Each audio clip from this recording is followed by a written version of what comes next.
Alright, hello ladies and gentlemen, welcome back to the Manchester United career mode. We are on the final episode of season 2. So, we can go for a double. The double is on, just for spoilers, in case you didn't watch the last episode. Well, you should have watched already, that's not my problem. Um, the double is on. So take a look at the table. This is where we stand. We are a point ahead of Chelsea with a game in hand.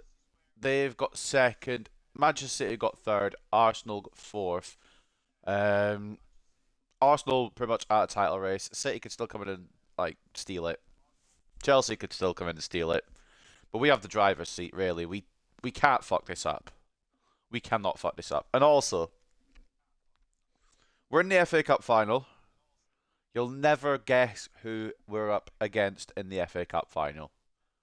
I will give you 10 guesses. Probably still won't get it. FA Cup final is against Queen's Park Rangers. Now, I'm not being funny. If we don't win that, there's got to be questions about this whole team. But also, what a fun story it would be for QPR to win it as well. We go in as massive favourites. But wouldn't it be funny if we lost? It would be quite funny, admittedly. But I'm not going to take that risk, to be honest, personally. At least I'm going to try not to take that risk, to be honest, personally. We've got 4 games today then. Not the usual 5. That's only because there's 4 games left of the season. We kick off at home to Fulham. We then play the FA Cup final before the end of the Premier League season, which I don't like, but it's the way it's fallen this year. 4 days later, we've got Brighton at the Amex. God, at the Amex Stadium. And then I'm going to have to sneeze before we announce this last game because that's that important. We've got Chelsea at Stamford Bridge. Now, this may or may not, depending on the next 2 Premier League games, be a title decider. And as cool as it would be to make it a title decider, I would like to try and get the title done ASAP. Not to mention the fact that Chelsea might drop more points along the way, so it might not even matter whether we win or lose. The plan is to win as many games as we can, get the title secured, and have that day at Chelsea be the day that we celebrate rather than the day that we have to, try against them. So, here we go then. Fulham at home, QPR at Wembley, Brighton at the Amex, and Chelsea at Stamford Bridge. And we're also going to go over the season in its entirety, all the other leagues, all the other competitions and all that. So if you want to stick around for that to get a full overview of what's happened in Season 2, you're more than welcome to. But we won't be going into Season 3 today. We won't be making that move. Because we're managing Spain. So we will be... I'm not going to play it, I don't think. I'm probably going to tactically manage it so we're kind of watching from the sidelines. Because I don't really want to play it, but I also don't really want to miss it. I don't want to sim it either. So we'll go into the game, probably manage it tactically. You know the thing where you can manage from the sidelines and the game's just going on in the background kind of thing. That kind of thing. So we'll do that as we head into Season 3. I'm not going to start it today, I'll start another day. But we'll get this season done, and I will take any recommendations on who we want to sign. And maybe even sign a couple of players today, since we're going to be carrying over to the next season. There's one I'm definitely going to go for. So watch this space up until the end of the episode. We are going to definitely sign a player. And unfortunately, it's going to be a replacement for Maguire. Just to give you a hint. So, that is where we're at then. Top of the Premier League, game in hand, point ahead, and FA Cup final. Take a look around the other competitions right now. Champions League, we've got our final in the Champions League. To be fair, Real Madrid don't play finals, they win finals, but they need to get there first. Both semi-finals ending on penalties, a lot more goals in the first one, as Inter Milan advance, as do Barcelona. It was always going to be one of these 3 teams to win it, to be honest. Real Madrid, Inter Milan, Barcelona, because they were the ones that were clear, I believe, at the top of the league stage, weren't they? Or Bayern were in there as well, but, yeah, they were the top 3 of the league stage. Leverkusen, I don't know where they finished. They were 14th, so the fact that they got that far is pretty good. And they took us out on the way, which fair play to them, I suppose.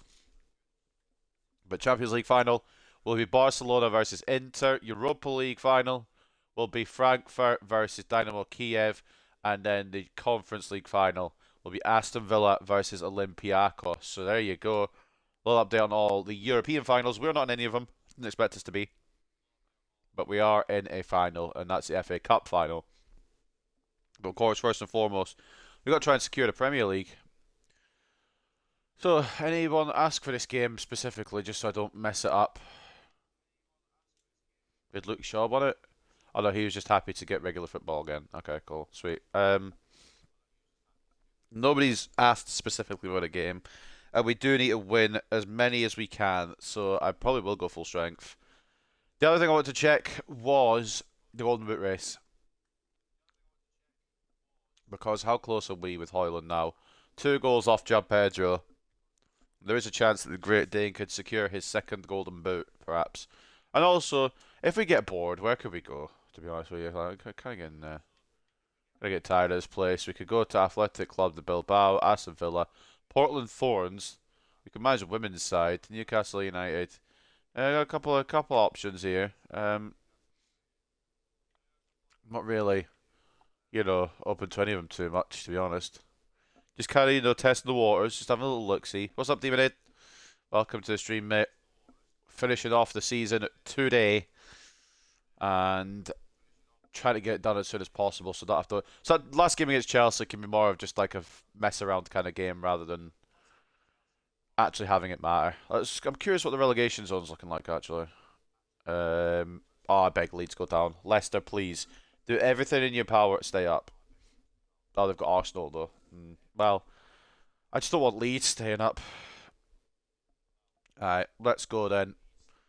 First game against Fulham. Before that, take a look at the news. After a big win for Man United in the reverse fixture, Fulham will be looking to salvage some pride with a win this time round. Stage is set for a clash in the West Brom Aston Villa rivalry.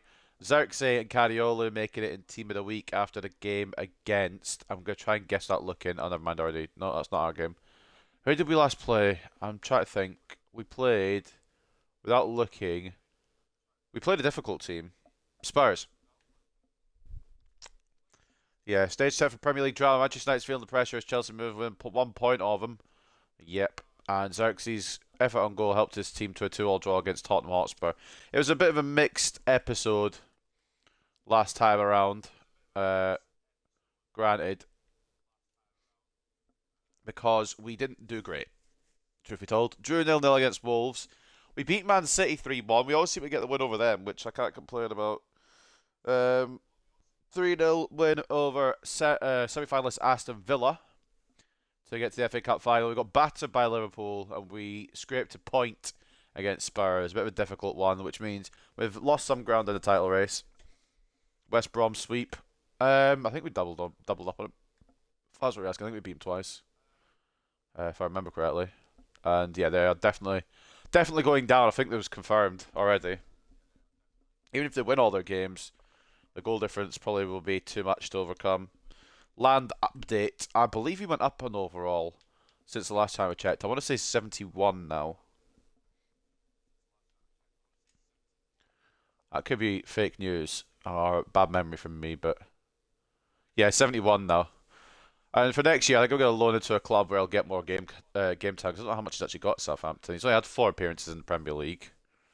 We might try and find another club for him that would give him more game time because that's not great. Or hell, we just put him in the rotation here, perhaps.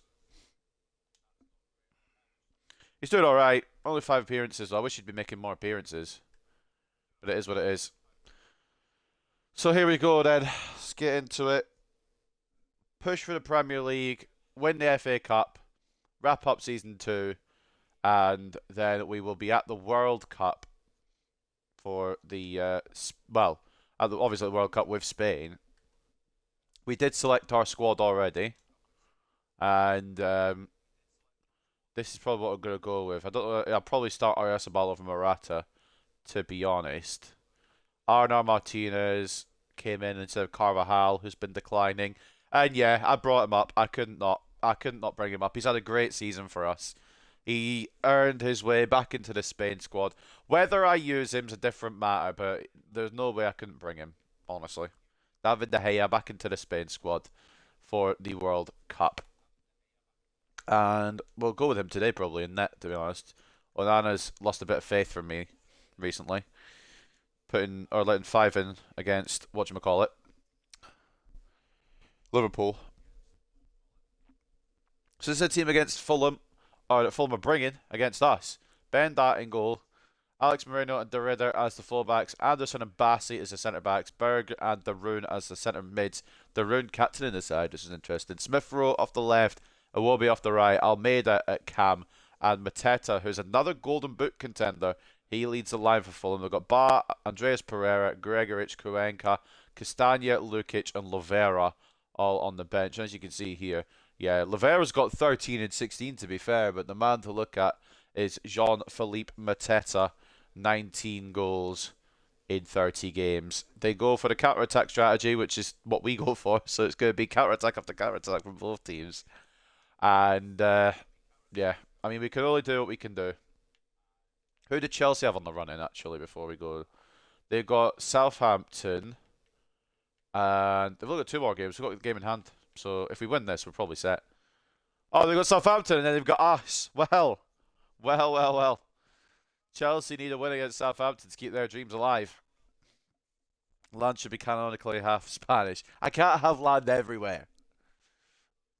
If I could, I would have managed to. Wait, he is Dutch, isn't he? I'm not stupid. I'm second guessing myself now. I could have taken on the Dutch job, I suppose, but I've not been offered it yet. Brought Tigoland up to that. He is Dutch. I'm not stupid. Right, good. Thank God. But yeah, if they'd offered me the Dutch job, I would have taken it. But I can't turn that Spain job down. The amount of talent in that Spain team is insane. Yeah, Onana's going to have to go on the performance-focused thing because I don't trust him right now. So he's not really had the game time. One of the players, yes, I know that. I'm trying to get him off the team. Right, so De Gea comes back in. Not for delete, though, because it didn't scroll. So now it's fucked me a little bit. Right, let's see what we got then for this one. No, I am stupid. I'll admit that. I will freely admit that I'm a dumbass, but like, it's not important. That's a different subject entirely. So De Gea in goal. I'm gonna go with Luke Shaw, but I'm also gonna stick with Dallo on the other side because Dallo will probably have to defend against Smith Rowe. Yeah, fuck it. I don't know how many more games we're gonna get out of him before. Unfortunately, I will have to sell him. I don't want to sell him. I'd like to keep Maguire, but he's only gonna decline. Martinez, Mainu, Ugarte. Is it a Baldanzi game? We're going to say yes. We'll say it's a Baldanzi game. And I would like it to be an Anthony game, to be honest, but he's injured. We'll give it a Rashford game as well.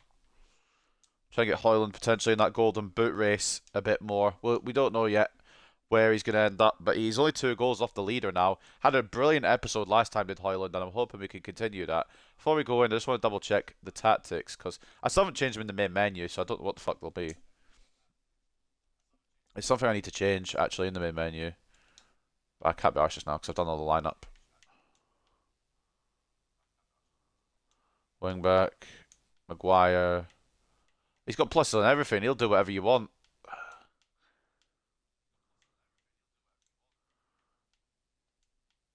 Ugarte is a holding, Mainu deep lying. Wide playmaker for Sancho. I don't know how Rashford hasn't got the inside forward plus, but fair enough. That is the team for the game against Fulham then as we open today's push for the Premier League. Well, for the double, but Premier League first. De Gea in goal, Luke Shaw and Dalot as the fullbacks. Martinez and Maguire as the centre-backs, with Maguire captain in the side. It might be risky putting him against Mateta, but physically wise, it might be a smart idea. Mainu and Ugarte as the CDMs, Baldanzi at cam, Rashford off the left, Sancho off the right, Højlund at striker. For the first game of 4 then today, to possibly secure 2 trophies, is Manchester United versus Fulham at Old Trafford.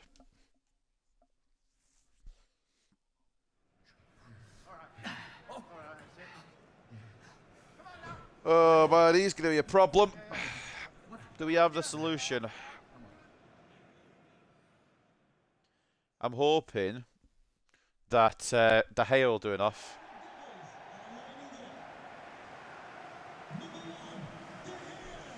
I hope that Maguire and Martinez will do enough.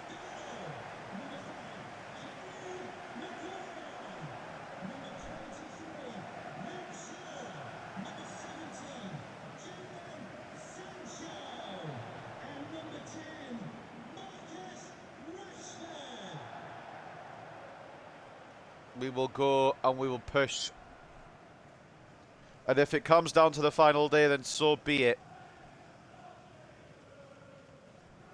But if we can get it done before the final day, Chelsea host us, and they already know that we'll be the Premier League champions, and that would be funny. But part of me kind of wants it to go down to the last day as well. I'll still play to the best of my ability, don't get me wrong, I'll do what I can, but small part of me is like, well, what if it does come down to the last day? We could win the title in their backyard. But again, I don't want to lose to Chelsea, so I don't know.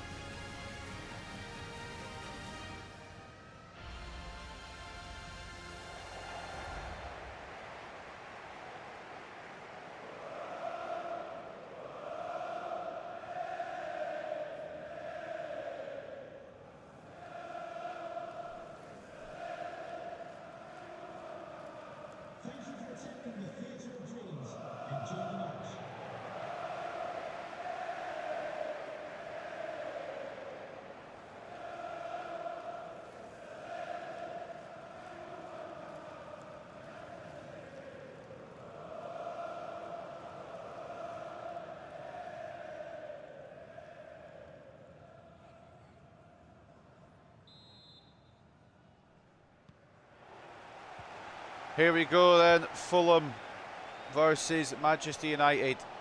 Part 1 of 3 of the Premier League title race. For us, everyone else has 2 games. We got given hand. Was that fucking good? Luke Shaw makes an early tackle. Smith Rowe's from bench. I'm glad you were looking, Nick, because I was not paying attention. I should have looked at the squad. Yeah, Smith Rowe on the bench. It means Dallow's probably got an easier day of it, potentially. Maguire beats Mateta in the air. Lovely. Launch it out. Lovely. Can Sancho control? He can. Can he run?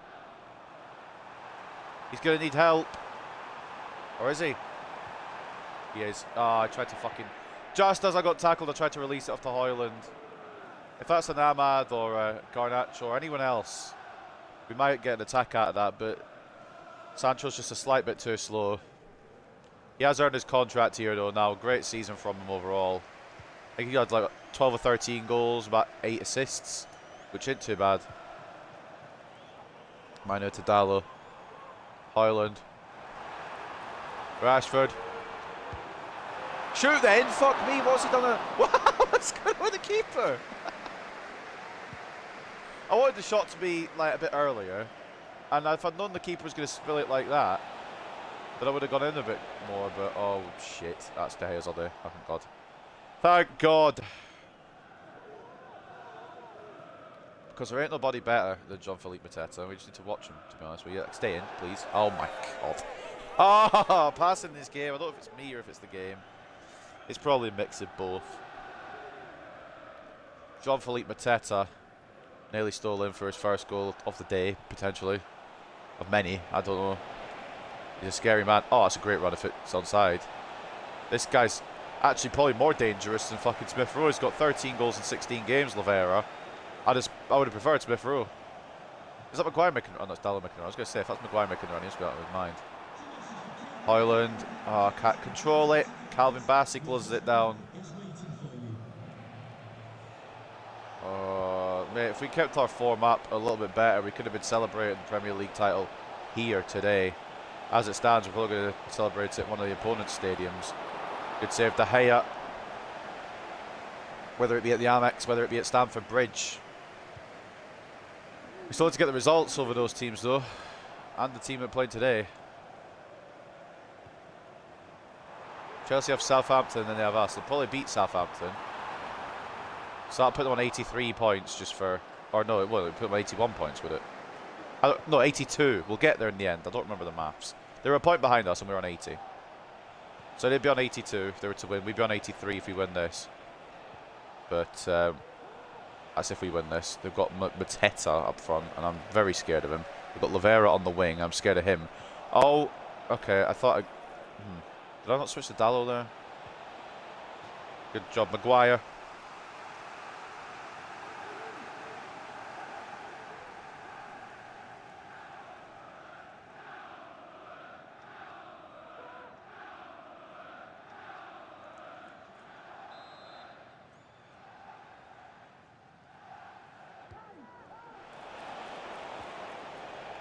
Good tackle. Sure. Oh, get fucked. Bring it away. Can we counter? Down this side. Please. Oh, Sancho. Højlund. Potentially, it's not even Højlund that's there, is it? Maybe it was. No, it wasn't. It was Fernandes. Why is Fernandes there? Where's my taller striker? He'd probably won that ball.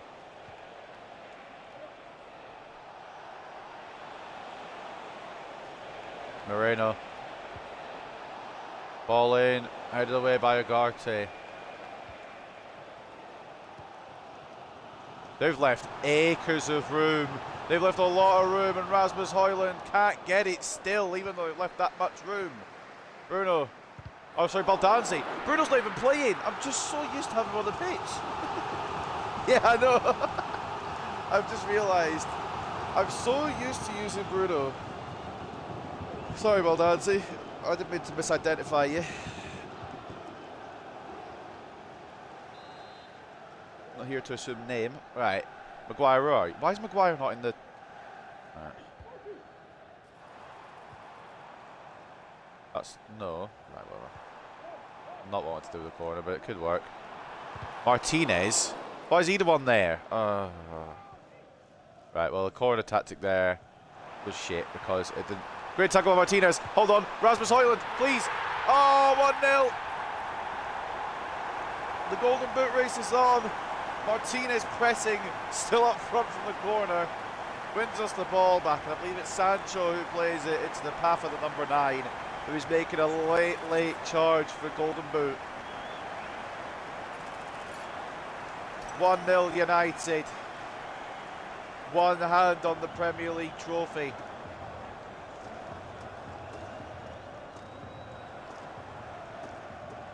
Rasmus Højlund gives United the lead.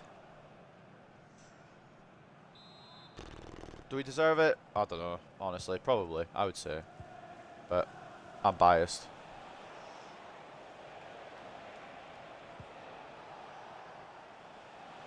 So I'm looking to immediately strike back. Interesting choice to shoot from there. And Luke Shaw actually does a great job of keeping it in. Højlund knocks it on. Can Rashford knock it through? No, Bassi in there first.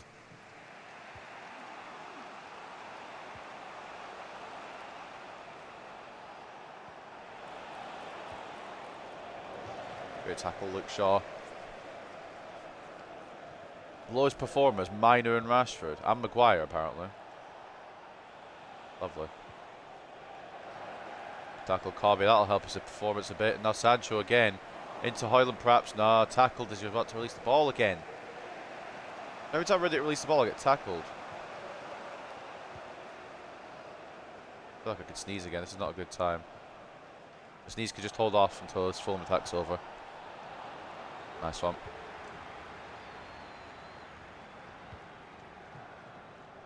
Do you feel like you got to sneeze, but you don't like actually have to sneeze? That's kind of where I'm at right now.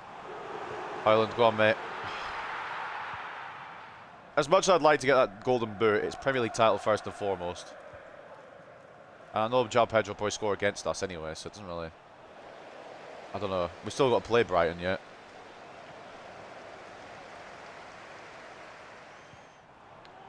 De Bruyne is just not fucked off today yet. Every time we try to get a ball through Sancho, he just get tackled. We are tough tackling back though.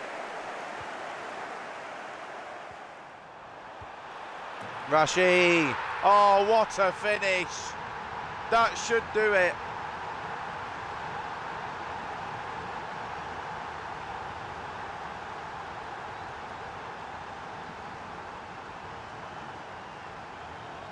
United in ecstasy. What a goal, man. The way he's connected, that's not how I wanted to shoot it, to be honest, but it's a beautiful finish.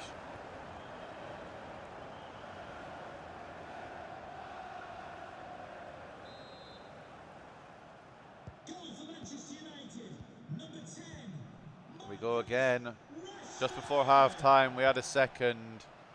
I'm hoping. Jesus Christ, they take attacker in the way up foot pitch. Oh my god. Good job, De Gea. Just kick off the pitch. Oh, there we go. Lovely Luke Shaw. He's put a shift today. We'll take that going into half time. One hand on the title, as we know. We won't secure it today. It will be one step closer. Rasmus Højlund, Marcus Rashford with the goals. 2-0 to the good. Manchester United.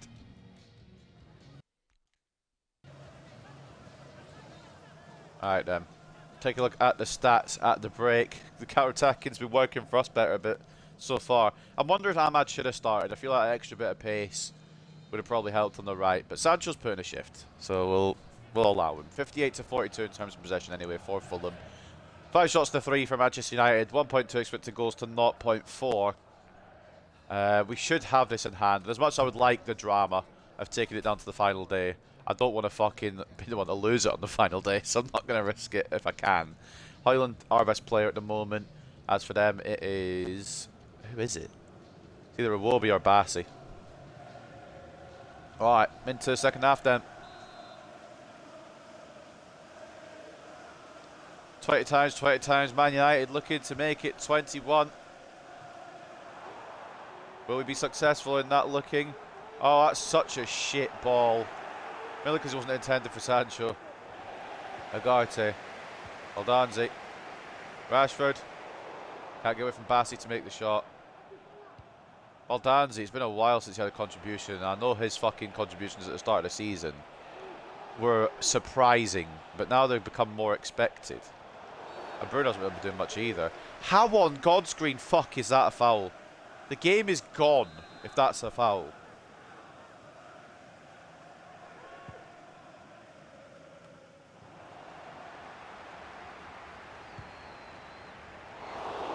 Decent hit.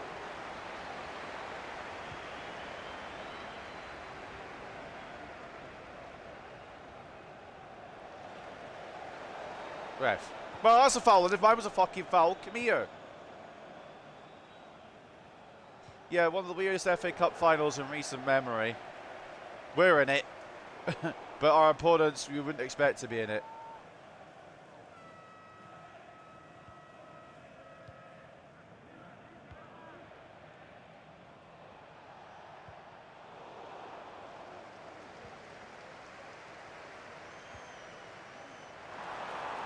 Ball in. Oh, Luke. Why are you so far forward still? Track back. Oh, dear. Right. Minute. Good cover. Luke Shaw's back anyway. We're just playing with Teto on side for some reason. That should be Dallos. It's not. Good block, Martinez. Martinez.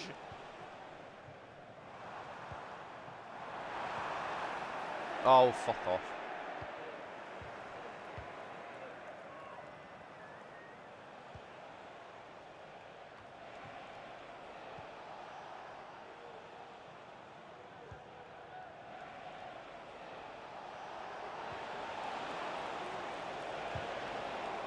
Maguire, good block.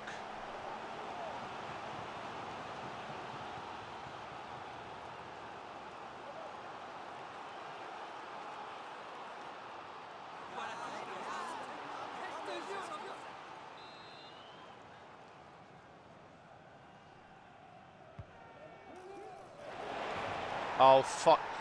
Well, that was... You just knew that was going to happen. I couldn't get Maguire in front of the man. Jean-Philippe Mateta gets one back for Fulham. I couldn't get Maguire where I wanted him. As in, it wouldn't let me switch to the fucking guy. It would rather be like, yeah, let me use Martina. I'm not going to fucking beat him in the head. Jesus Christ, he is vertical, isn't he? Well...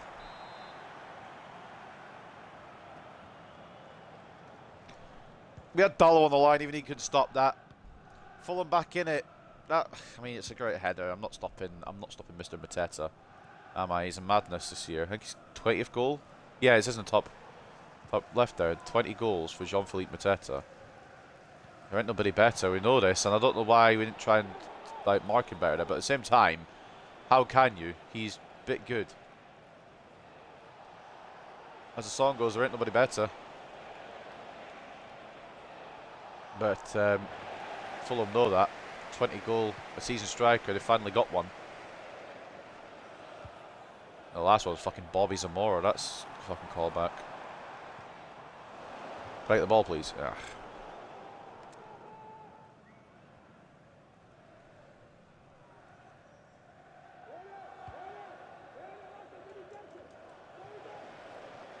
Agarte. Oh, you shitbag.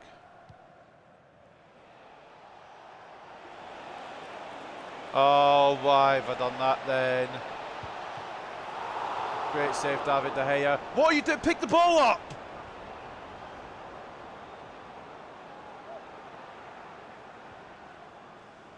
It's a great save, but just hold on to it.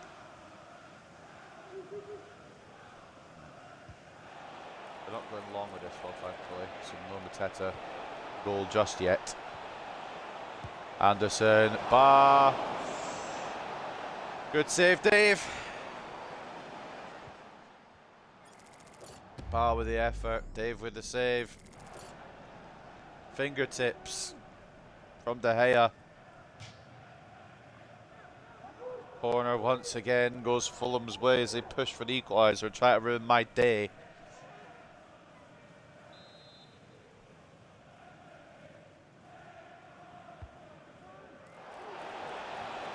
It's not gone to Mateta for some reason. Højlund just going to boot it out of there. And there's no real issue with that. Fulham keep the ball. They're really going for it. What the fuck? I don't know what the fuck the foul was for. Like, only advantage or what the fuck's going on, to be honest. Ball is way back stick to Smith Rowe. Back inside to Almeida. Blocked by, I think, Ugarte. I might be sure. Rashford. Rashi. Rashford hasn't made any changes yet. We're at 70th minute. I didn't fucking realise. Oh well, bugger it. We'll go with this 11. I don't know what we're going to do for the FA Cup final yet. Do I go full strength because it's an FA Cup final, or do I rotate because it's QPR? Oh, Rashford's going to secure the dub. Beautiful play from this man. Never in doubt that he's going to stay for the series, I think.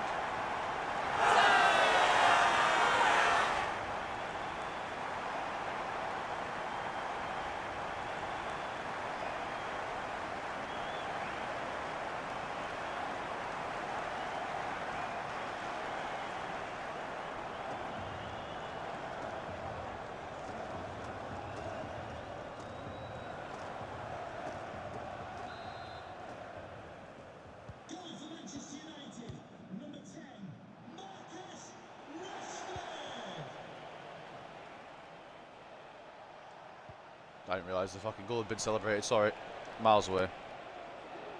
We should be fine though in this one now.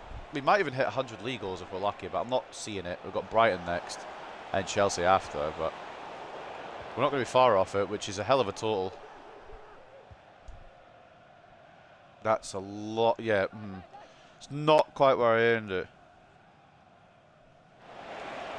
I was going to say, if that's not offside, there is a lot of questions. It is offside though. Moreno makes with Guayanca. We should be fine for today at least. One step closer. And if Chelsea have lost to Southampton, maybe we will be celebrating the title today. Oh, we need to keep an eye on City as well. I doubt Chelsea have lost, and I doubt City have lost, to be honest with you. Mateta. First unselfish to play it in. De Gea, great close range save. That man is my man right there. Earned his way back into the Spain squad. For reasons like that. Quick reactions. Just being brilliant overall. Someone's got an injury there. Looks like Martinez is pulling on something there, maybe on an injury, but seems alright. Good clearance. Sancho can't get it away to Højlund.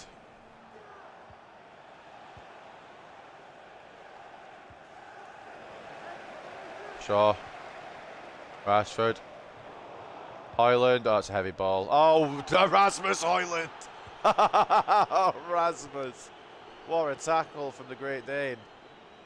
But for all man and no ball. Bobby. Interception, Martins. Should be fine. Oh, fucking hell. We're getting a bit dirty just to try and see this one out.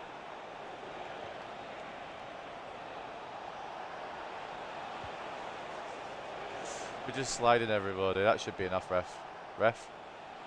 Okay. Fuck off. Big dub. It's not securing the title because there's no ceremony. And also, 13 rounds have probably won.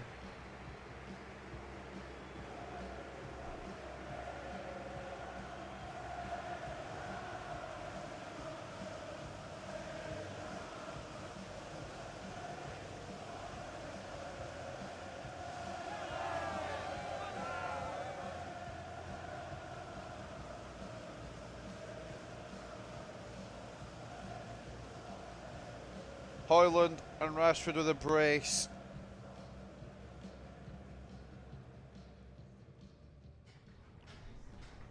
I'm going to be honest, I'm extremely tired, but I want to get this last episode out of the way so I can do whatever for the rest of the weekend, to be honest with you. Let's see then. Taking a look then at the stats. It's a bit of a smash and grab, actually, to be honest with you. 62-38 in terms of possession. 13 shots to 6 in favour of Fulham. 3 expected goals in favour of Fulham as well. But David De Gea is probably the best goalkeeper in the world, if I'm being honest. I don't make the rules. That's the wrong page. I want to go to performance. Man of the match goes to Rasmus Højlund. He gets an 8.7. A goal and an assist from the Great Dane. An assist from Baldanzi and an 8.3. An assist from Sancho and an 8.3. Rashford with a brace gets an 8.1. Luke Shaw puts in one hell of a shift. I think everybody put in one hell of a shift, to be honest. David De Gea, 8 shots, 7 saves, and only 1 conceded. As for Fulham, their best player, there ain't nobody better. We know that. He scored a goal. Jean-Philippe Mateta gets his goal on an 8.5. And Almeida with the assist gets an 8 rating. 7.7 for Bass, 7.6 for Wolby. 7s as well for De Bruyne and Bassi, who tried their best to defend, but Israel in the goal. Had a bit of a stinker today. 4 shots on his goal. 3 conceded, only made 1 save. And Maximiliano Oliveira, who seems to be scoring for fun when he plays, could not get anything today. And in the end, it is a 3-1 win for Manchester United. Does that win us the title? Probably not, but it gets us one step closer. I think West Brom are definitely down now. They've just lost there. Luton lost as well. So Luton probably go down too. Baldanzi was good, yeah. I had the game in a little bit. Thought it was quite a nice game for him to have because we've got the FA Cup final next. I know it's only QPR, but I'm still probably going to go full strength because it's a cup final, isn't it? We'll encourage the boy to get better. Well, to continue getting better. I was going to say he's pretty good anyway. Again, another assist. I know he's not had many in the second half of the season, but he got another one today. And yeah, celebrate Mr. Tommaso Baldanzi then. Pressing A on it. Holy shit, is the menu awake?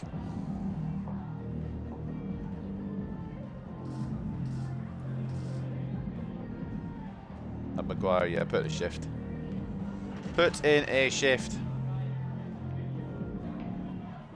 There's one player who's going to get the nod in the FA Cup final, and he wouldn't have got it had it been Liverpool that we were facing. And you can probably guess who it is.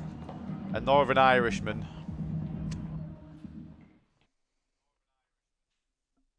He will get his nod probably. Because why not? To send him off in a blaze of glory.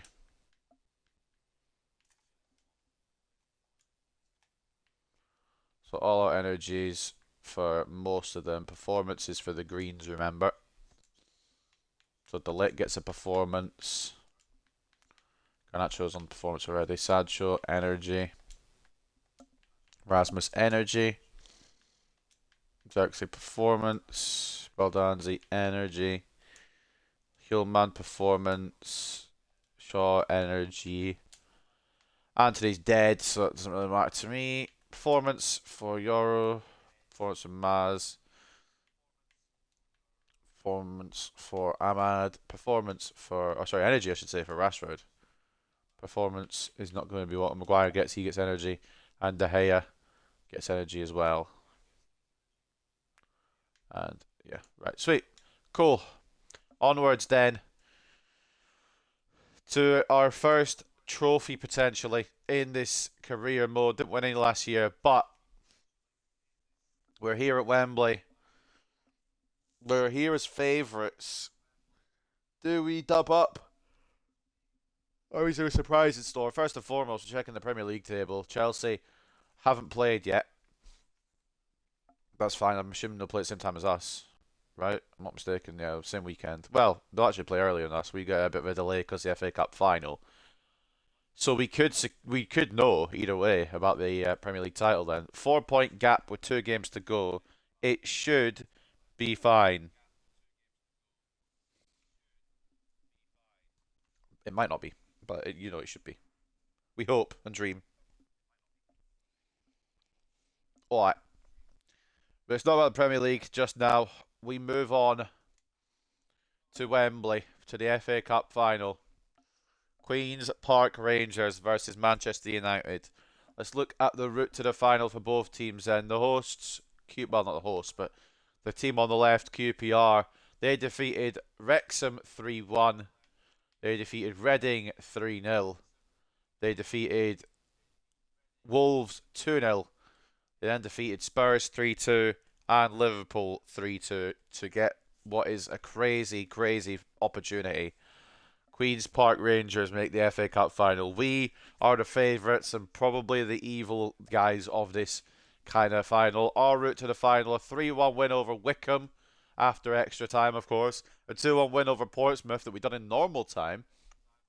A 2-1 win over Manchester City at the Etihad after extra time. A 4-2 win against Brighton after extra time, and then a 3-0 win against Aston Villa, who just didn't seem to turn up.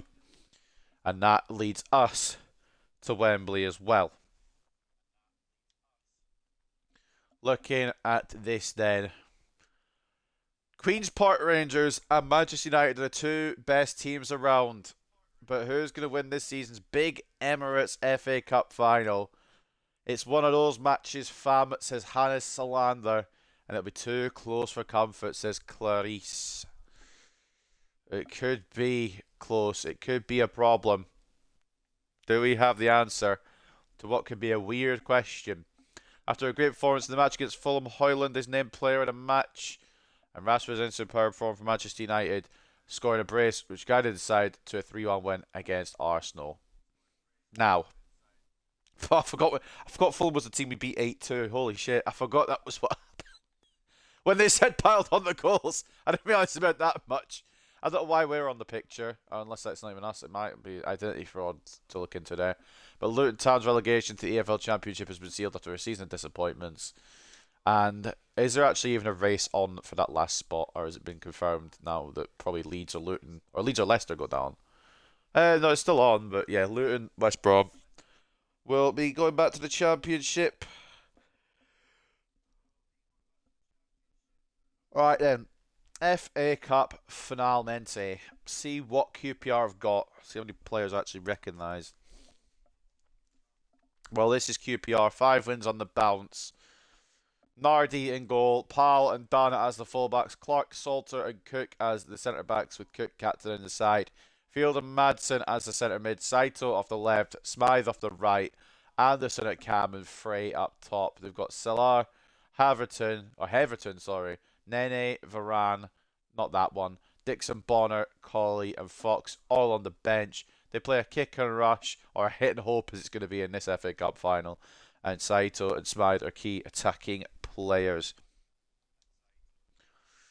Right then. 2 unread messages. One's probably going to be from Jonathan Evans. Great result for in the cup.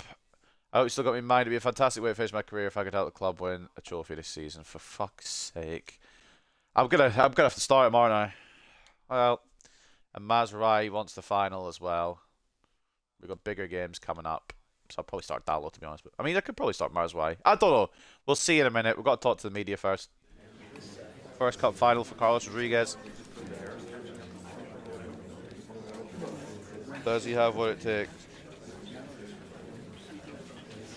Hoyland. Yeah, we're going to rest Hoyland. I don't see FA Cup final, but we've also got Premier League to win.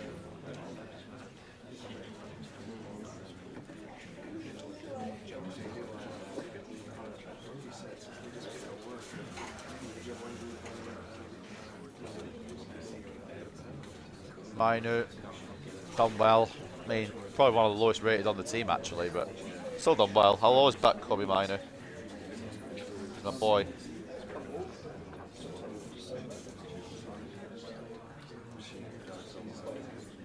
Fernandez struggled a little bit, but he also didn't play the last match. He played the match before and recognised his worth in a situation like this.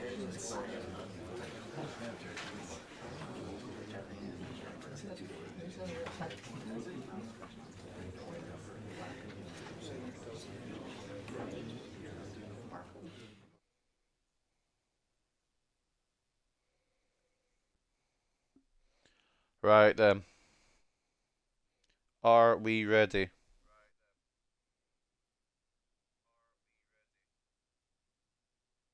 The answer is yes, because it's QPR. I think we should be alright, but you just don't know. You just never know. Of course, we weren't against Arsenal, we were against fucking... Who were we against? Fulham.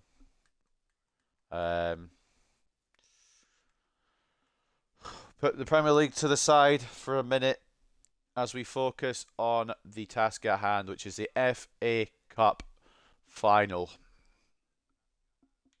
It's still a cup final, so we're still going to go strong, but surely you would assume that we are the favourites. Onana's going to get the game. I know De Gea probably deserves it more in a cup final atmosphere, but Onana's not had the game for a while. Put De Gea on the bench though, just in case of emergency. Onana, De Ligt, Dalot, Martinez, Cariolo. No, not De Ligt, sorry. No, actually not Martinez, because Martinez had the last game. De Ligt can come in. And God forbid, Jonathan Evans comes in. We're not going to have De Gea on the bench. We're going to trust in Onana, which could be a risk. Manu's slightly tired, but he gets a start. And Xerxes gets a start as well. That is a team that will face Crystal Palace then for the FA Cup final. I can't believe I'm using Johnny Evans for it, but we are. What's his speed now? Surely it's not lower than it was. Surely it's still 6 pace, 1 sprint speed, 12 acceleration. A send-off for one of the most reliable United players there has ever been. Onana in goal. Cariolo and Dalot as the fullbacks, De Ligt and Evans as the centre-backs, Minu and Agarte, CDMs, Fernandez at cam, Garnacho off the left, Sancho off the right, Xerxes as the striker. At Wembley Stadium then is the FA Cup final. It is Queen's Park Rangers versus Manchester United.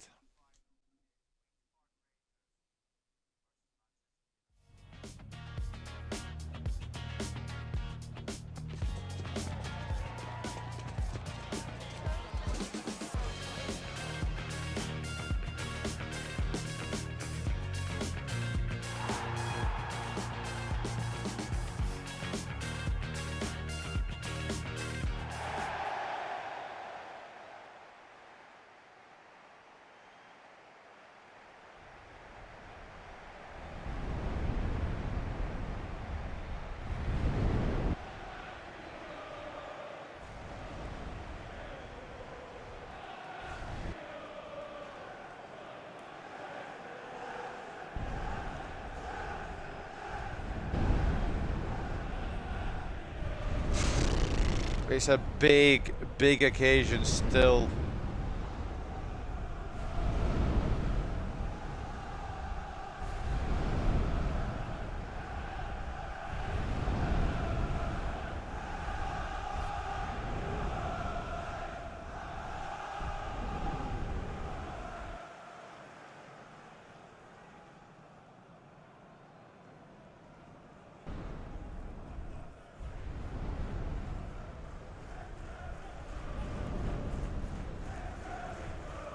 Well, one team can't believe they're here, and the other team can believe that they can go and get the double. Will it be Manchester United who claim yet another FA Cup, or will there be one of the biggest cup shocks there ever was? Queen's Park Rangers line up like that. And we haven't held back. Manchester United very, very strong. Besides Johnny Evans. His final cup competition. Will he get minutes against Chelsea? Maybe, I suppose. If we've won the Premier League, why not? But Johnny Evans, if it's not going to happen in the Premier League, this could be his last game. And it has to be a good one. Can we win the FA Cup? Kobbie Mainoo already wins it back. And yeah, it's going to be a long, long road for QPR if we get into our stride. We haven't yet though. Kobbie Mainoo, good interception again. Bruno, Garnacho, turns, tries to shoot. Second one comes off, it's saved by Nardi. QPR, I think if you are them, you've got to try and hold off and take it to penalties if you can, and just hope that luck favours you. Kobbie Mainoo wants his trophy. Great tackle. It's offside anyway. I thought it might have been a foul by Ugarte, to be honest, but it's offside against the QPR striker.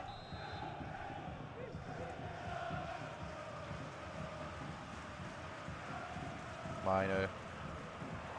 Guardiola. Bruno. Gallo. Oh, couldn't get the ball in. It's a throw in United though. I don't want to say we should secure this today, boys, but we should secure this today. Dallo towards Garnacho. He's actually in for Xerxes, but who's counting, I suppose? Kobbie Mainoo. Sancho. Dallo. Bruno. Oh, great save. Garnacho. Oh, I tried to look at Bruno, but it looked at Guardiola. That's a brilliant save. And it's going to be QPR riding this wave of momentum.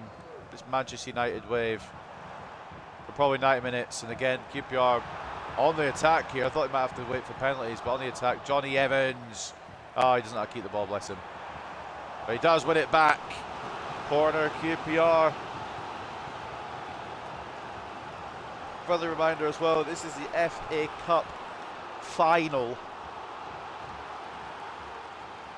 No, your eyes are not deceiving you. That is Queen's Park Rangers with about half the population of London in the stadium.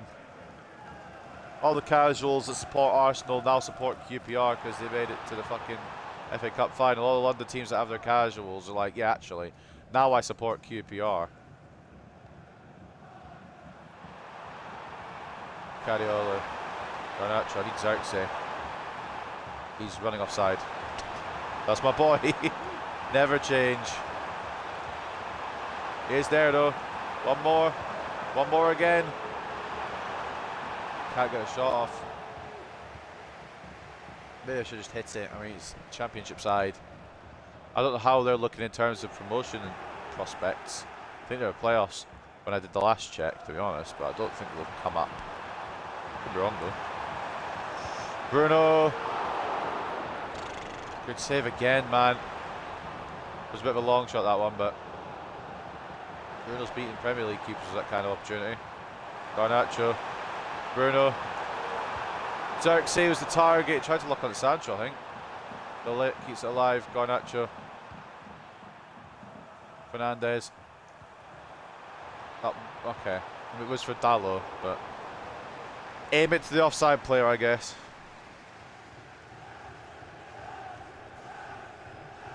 It was for Dallo, so that's cool. That's fine. We ball, I guess.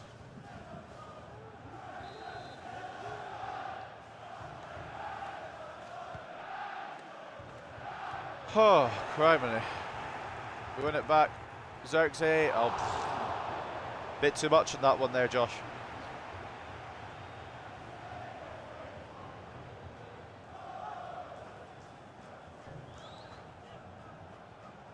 I might try and mould Xerxes into a centre forward, to be honest. I don't feel like, I know he's done better than last season, but I still don't feel like he is the out-and-out striker. I think Hoyland probably occupies that spot with him sitting behind, perhaps. I don't know. It would mean switching things around, or maybe like experiment with stuff in the off-season. Cariolo. Xerxes. Oh, I should have bicycle kicked maybe. I don't know what I should have done there, to be honest. But it's closed down anyway. QPR have held off so far. They couldn't, could they? They wouldn't, would they?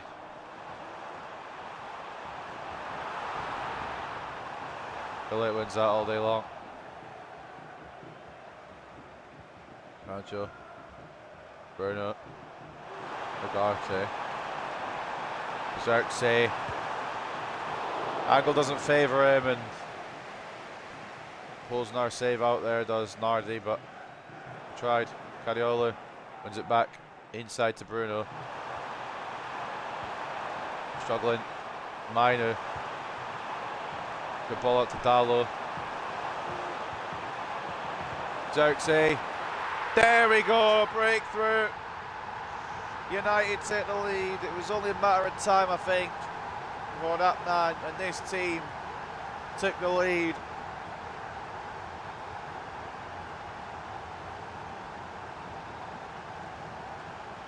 Great passing by Dallo. Xerxes takes the control, has the time to do so, and turns, swivels, and scores out of reach of Nardi, who's held Man United off so far.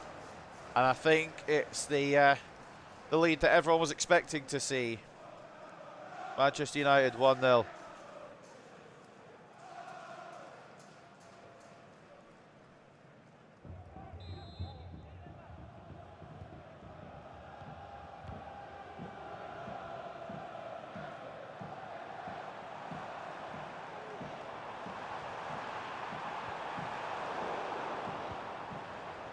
Agarte winning it back, and again we've had a lot of history with extra time in this competition and in cup competitions in general.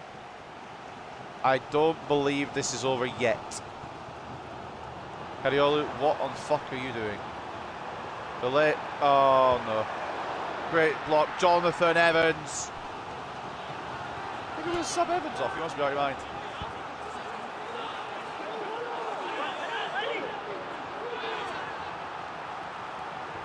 Maybe we could have even given him the captaincy.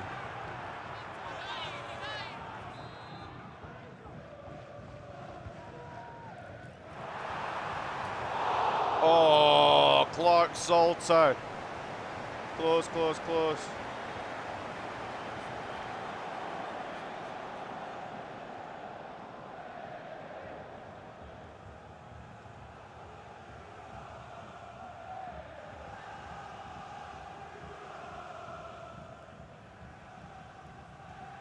Launch it, boys. Xerxes. Dallo. Ball in. Xerxes. Knocked back. Oh, it couldn't quite make it to Sancho.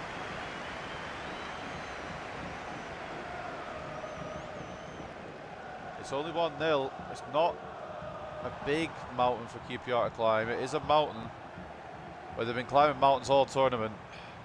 If you got to 2-0, however, oh, Garnacho, unlucky. I was going to say, if you got to 2-0, however, that'd probably be game, set, and match.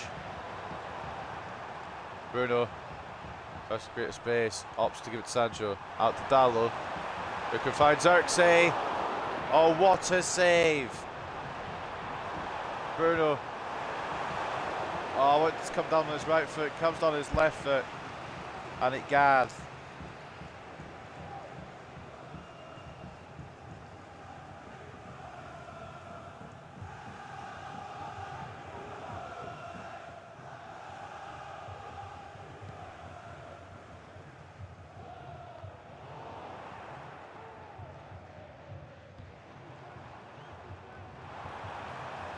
Nodded back.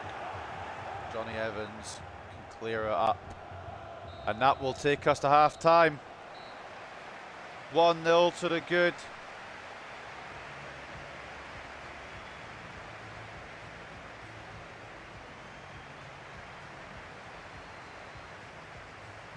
Well, QPR haven't made it easy.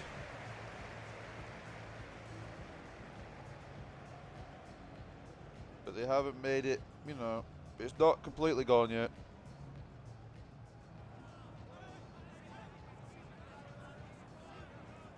Taking a look then at the match facts. We are in the lead in every aspect. 57 to 43 in terms of possession.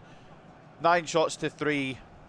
And 2.2 expected goals to 0.6. If you're looking for drama, you might be seeing some. We're only a goal up. QPR could yet bring this back. Best players at a half. Bruno Fernandes, 8.6 so far apparently. Their best player, Nardi in the goal, preventing us from scoring more than one. Johnny Evans only putting in a 6 is a load of bollocks, by the way. He's been better than De Ligt. Into the second half we go then. Do we have what it takes to hold on? You'd surely hope so, but you just don't know. If we can get a second goal, it is going to be game, set and match, unfortunately, for Queen's Park Rangers. But if they get the equaliser, who knows what could happen. Anything is possible in football. Ugarte wins the ball back. Sancho, going to try and find Garnacho. He's got a bit of space. If he can get the ball ahead of Everton, thought it would land quite nicely for him, but no. Does get a second ball though. Leaves Everton in the dust. Wasn't meant for Xerxes, it was meant for Bruno. Must admit, he's gone to the wrong player. Cadiolo. Ball over, it was meant for Xerxes that time, because he's taller. Cadiolo wins it back. Christ, that was meant for Xerxes. That will make it happen. We have to. Garnacho. Okay. Yeah, Garnacho doesn't really have the heading, does he?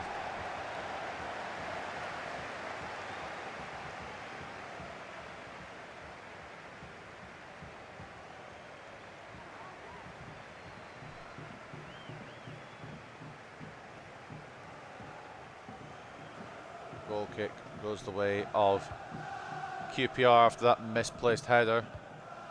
That's me being nice about it.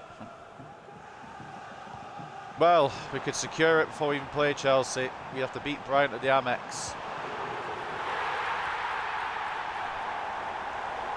Oh my god. You could... What the fuck? Andre Onana. What are you doing? QPR are back in it.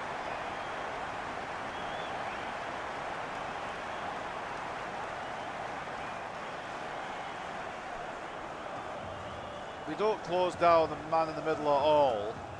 Martinez should be on him. Cadiolo should have the ball off the winger.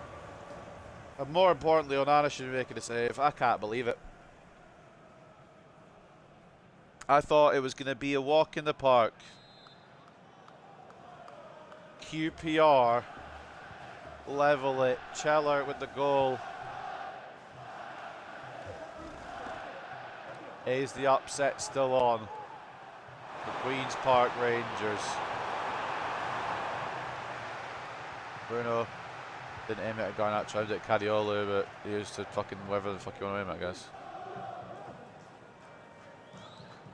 Great tackle, Evans. Been the better of him and De Ligt today.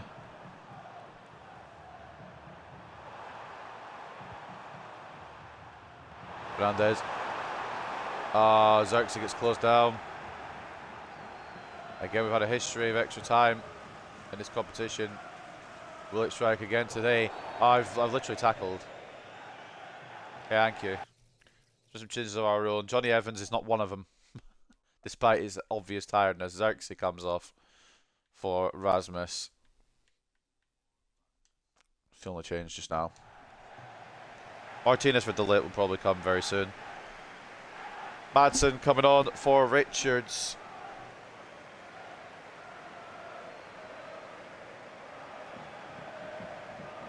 It will be funny, if we lose to Queen's Park Rangers, I think the job might be gone before we even get to try and win the Premier League. And if we end up somehow with no trophies,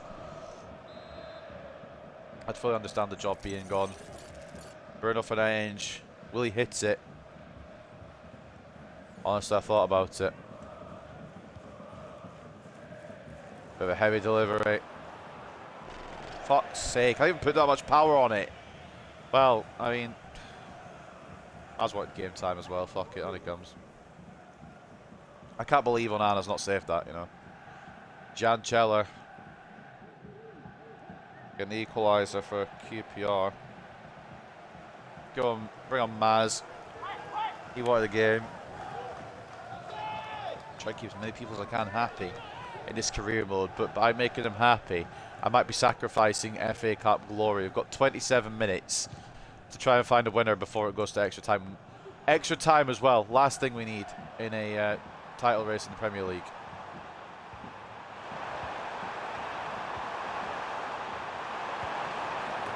And Sancho knows it. Great play, Manchester United. Jadon Sancho. A bit of a villain in season 1 for his choice to go to Chelsea and stick it out there, but comes back to Old Trafford as potentially a hero.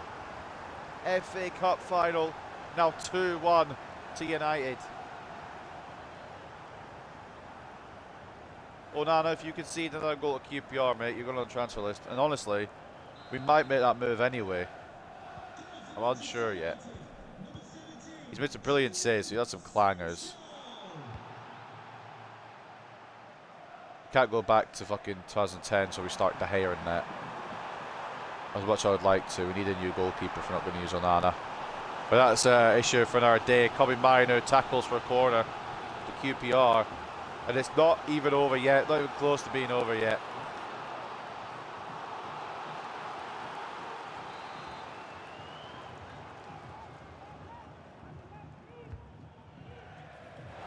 Cariolo, why is Onana come for that? Oh my god. Ends up being offside as the shot went through and hit a player from Queen's Park Rangers, but Onana rushing for that scared me a second, I can't lie.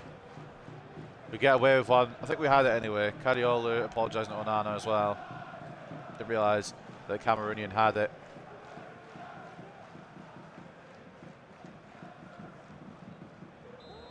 +20 minutes left.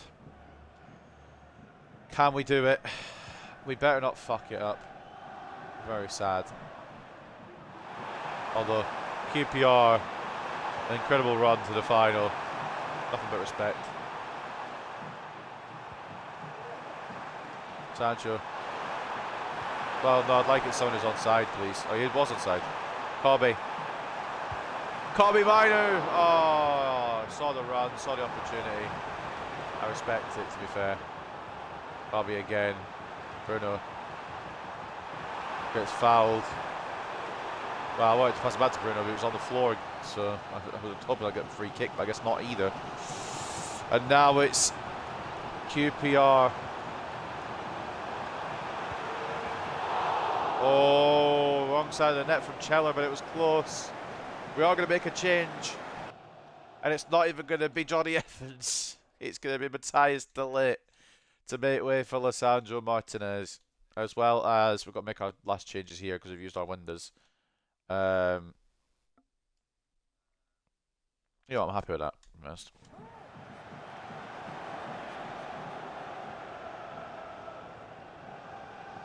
Might get some quick subs if we need it.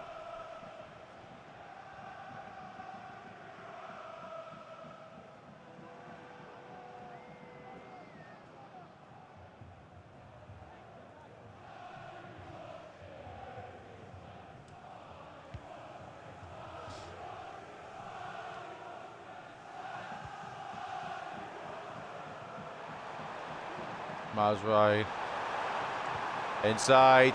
Not to him, for the love of God. No, Maz has to cut back. Johnny Evans. Johnny Evans, do what you need to do, buddy. What a tackle. He's got nothing left, or very little left, but what he has got, he's given to Manchester United. Sancho towards Rasmus Højlund for number 3. What a save. Rebound. Oh, it could have gone anywhere. And in the end, it's a goal kick. But that could have found its way into the back of the net. Some cruel deflections. In the end, it remains 2-1. 10 minutes to go. Can QPR pull off something special to send this to another 30 minutes? Or will United ride their luck to a victory. It might even be another goal yet. Rasmus Højlund, Garnacho, 3-1. No, it's a good save from Nardi again, keeping the tie alive, but a corner to Manchester United.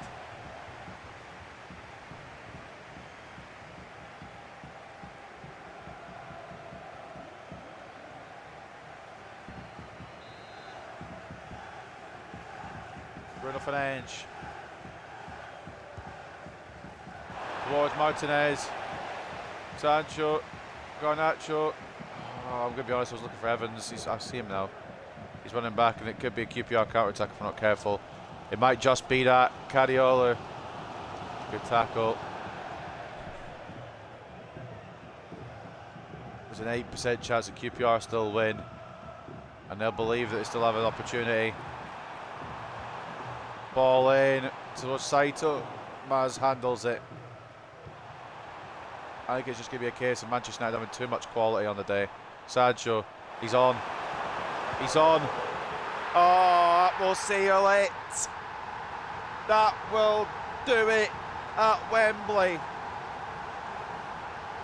It's a fairy tale story by QPR to make it as far as they've made it. But once you come up against quality, there's no chance you win. Although, to be fair, they came up against some pretty good teams. They beat Spurs and Liverpool to get here, but that man there has proved that he is a starter for Manchester United through and through. If you don't like it, you know where the door is. The front three next season looks like it's going to be Garnacho, Højlund, Sancho. Sancho definitely a part of it. Garnacho has to be. Although Rashford's put some very good displays this season, it will still be Garnacho that takes that spot. And the striker spot's still up for debate as well. Ball in, Gonana. I'd like to think Gonana had it covered, but Cheller nearly sneaking one in. QPR, I feel bad, I really do. If there's any other team that made it to the cup final besides us, I'd be rooting for them. Unfortunately, it's a chance for Carlos Rodriguez to win his first trophy in management.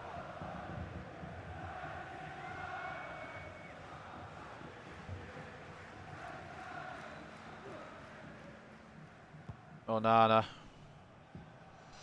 just launches it. And on one side, I'm happy that we're going to get Johnny Evans a trophy on his send-off. On the other side, QPR deserve it for the run here, but Johnny Evans, I don't know where he's going. He's left the ball behind. Mazraoui makes the tackle though. We might have one more in us just yet. It's quite a lot of extra time. Sancho low-key wanted his hat-trick, to be honest with you. He'll get the ball back. He will find a delivery, headed away by Clark Salter, and that will end the FA Cup. But it's our first trophy in this career mode for Manchester United. It's about bloody time as well.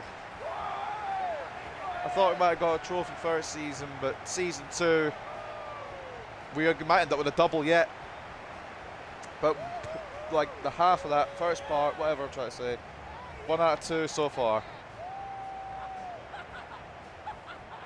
Enjoy it and drink it in. Some people may be playing their last game at this club, but some people will only just be beginning. Trophy ceremony.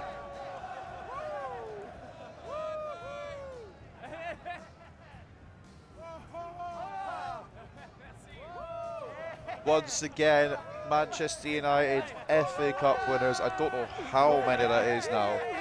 I believe that's number 16.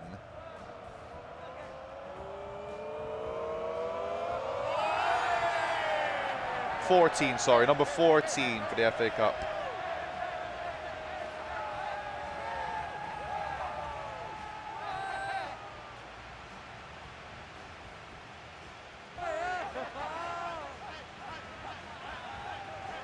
Three-1 win then.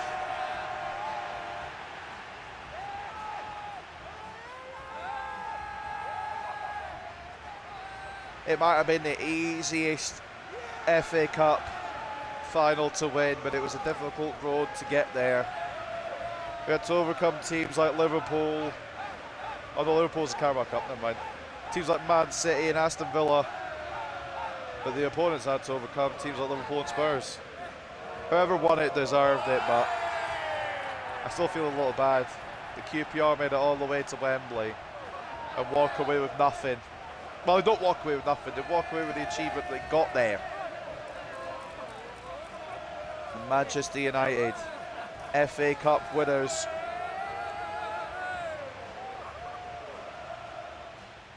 And that's only started a story though. Still 2 more games to go. Can we win the Premier League as well? Match facts then, 53 to 47 in terms of possession, 15 shots to 7, and 4.4 expected goals to 1.8. It was only going to be our day. Slightly concerned that Onana letting a goal from QPR, but it is the way it is. In the end, it's a dub. Excuse me, and it is a first trophy for this season, for this career. And Johnny Evans will be recovering now for ages. Take a look at the performances then. Man of the match, you can take your pick. Either you pick Jadon Sancho, who got a brace and was just a complete pain in the arse on that right side the whole time for them. He gets a 10 rating. Or you can pick Bruno Fernandes, the captain, got an assist and lifted that trophy as well. Might be the last trophy he lifts as captain. That's a discussion for next season. 10 rating for Bruno Fernandes. Rasmus Højlund with an assist and a 9 rating as well. Kobbie Mainoo, brilliant performance, as we know and love from that man. Diogo Dalot, assist and an 8.1. Garnacho, an 8.1 as well. And the other goal coming from Joshua Zirkzee, who got a 7.5 in the end. And Johnny Evans, a strong, solid 7.5 in the end. Did better than De Ligt, did better than Martinez as well. As a QPR, their best player, probably the goal scorer. No, it was the assistant. Thorgales Nene with the assist and an 8.2.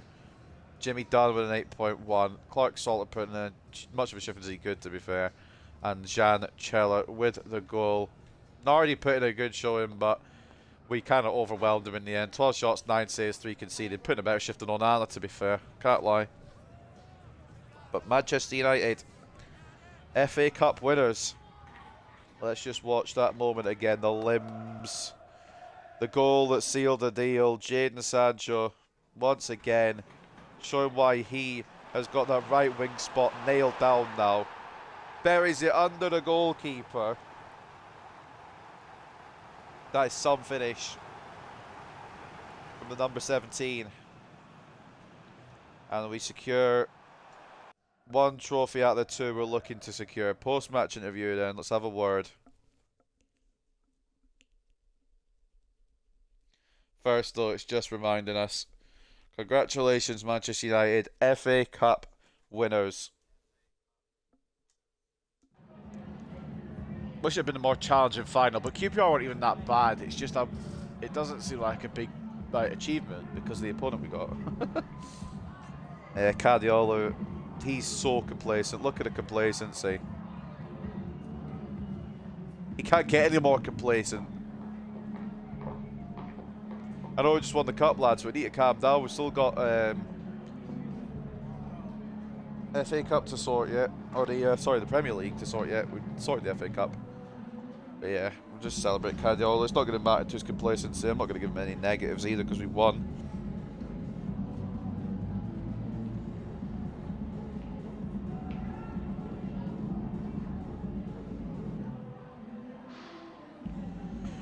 And Garnacho's full of himself as well. Everyone's going to be fucking complacent to fuck, but we need to calm that back down. Still a job to do in the Premier League. However, step 1, part 1 is done. Nusser Mazraoui. Very happy to get the game, fully complacent. Everybody's look at this. Look at this. Oh no, I guess the players who played were complacent. Everyone else is content. But yeah, Jonathan Evans, if that's his send-off, It's a good way to send it off. Unread emails. Bennett is not going to Groningen. And we get 2.1 million for winning the FA Cup. And there you go. Manchester United beat Queen's Park Rangers to win the FA Cup in what was a memorable finale. Thousands of fans celebrated a hard-won victory. First title for Carlos Rodriguez, and after a great performance in the match against QPR, Fernandes is named player of the match. Sancho was in superb form for Manchester United. Scored a brace which guys sent to a 3-1 win against.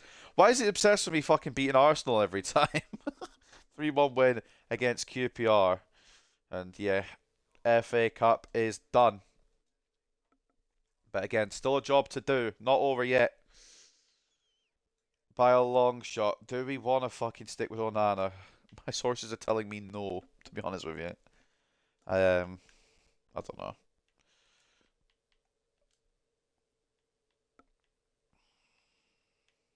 I really don't know if I trust Onana on the run-in. We're going to give him Brighton, and if he sucks, De Gea gets the Chelsea game. If he does well, he gets the Chelsea game. And De Gea gets to rest for the World Cup.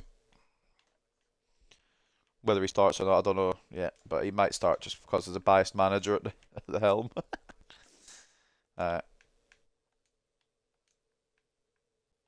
FA Cup, done. We aren't done yet, like I said. 2 more games. Brighton and Chelsea themselves in the Premier League. Gyökeres was the hat-trick heroes. Arsenal beat Leicester. Damn it, I think Leicester are going down. Well, let's see what Chelsea did. Oh my god, we've won it. We've won the Premier League.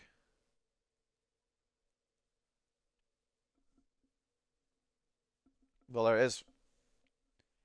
We don't need to play these last 2 games. I'm gonna, just because, but we don't need to play these last 2 games. We're gonna win the Premier League regardless. We could lose our last 2 games and still win the title on goal difference.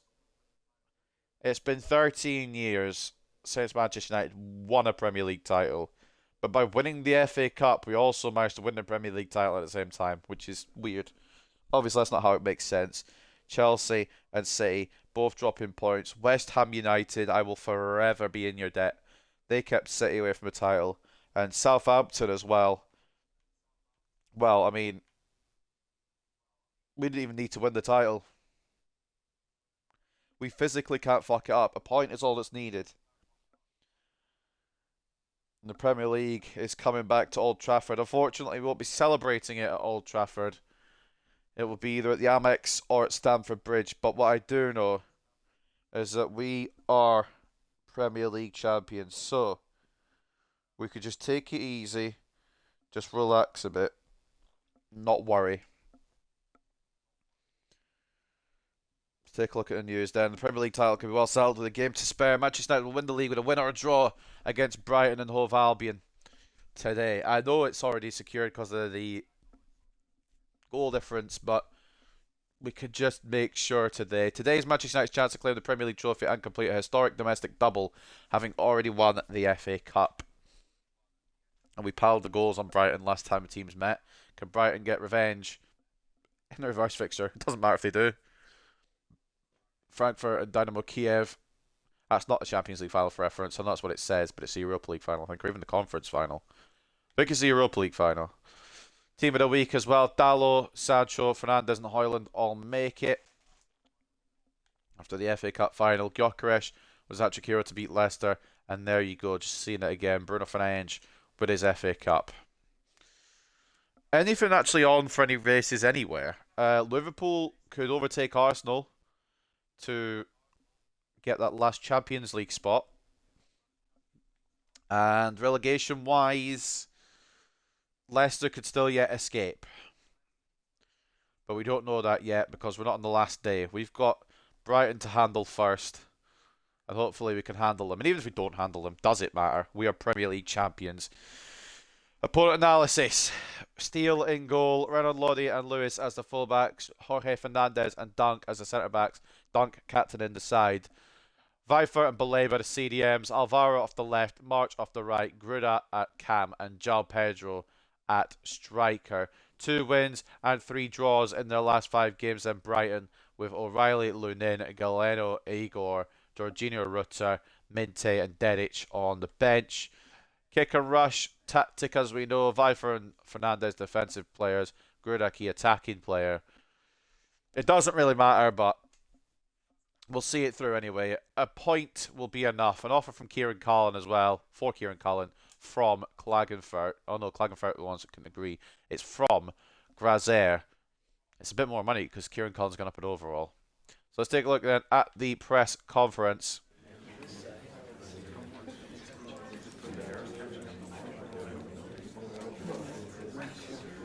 A point would be enough. Can we secure it? Rasmus Højlund. He is going to start. You might as well try and go for that golden boot. I don't know what the race looks like. João Pedro scores today, he probably wins it.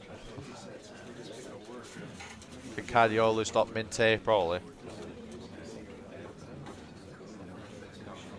Don't get too complacent. Oh, fuck's sake. I had to sneeze again. And Bruno is very complacent after the FA Cup final. I don't think I can talk him out of it.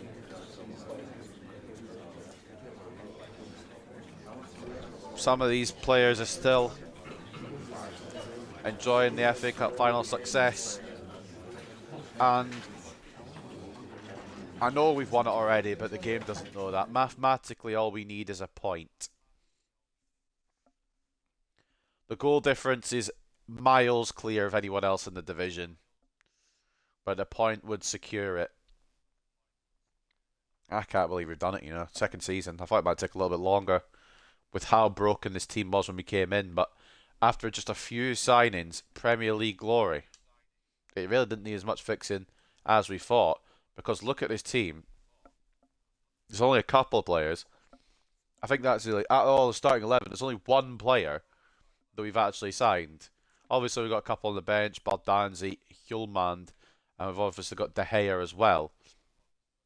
Fucking hell. Johnny Evans, I don't think he'll be ready for the final game of the season. I think he's on an energy plan, isn't he? If he's not, that's just rude from me. That's just really mean if I'm not putting him on. Oh my god, I didn't put him on. Johnny, I'm so sorry. Johnny, I'm so sorry, man. Didn't realise I'd put you on an energy plan. I'm hoping he has some kind of fitness for Chelsea because we will give him a send-off if the Premier League is going to be secure. So let's get into it then. Only a point required. The point would be enough. I'm just going to put De Gea on the bench just in case. It's not that I don't trust Onana, it's just I don't really trust Onana. We're just going to go full strength. Why not? See what we can do. That is a team then that will face Brighton at the Amex Stadium. Onana in goal. Cariolo and Dallo as the fullbacks. Martinez and De Ligt as the centre-backs. Mainu and Agarte as the CDMs. Bruno at cam and captain. Garnacho off the left. Sancho off the right. Rasmus Højlund at striker. And once again at the Amex Stadium to secure Premier League glory. We only need a point to mathematically do it. It is Brighton and Hove Albion versus Manchester United.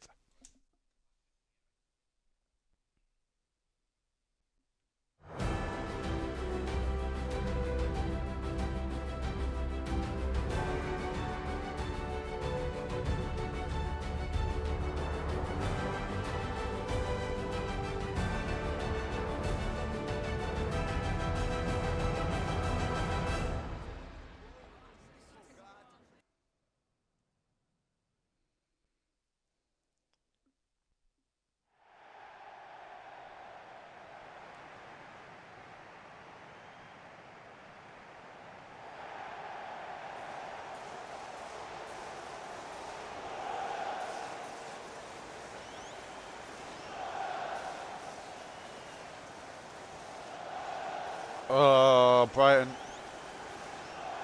Even if you do beat us today, you're only delaying the inevitable. You're only delaying the fact that we have won the Premier League. It's just where are we celebrating it? Are we celebrating it here? Or are we celebrating it at Stamford Bridge?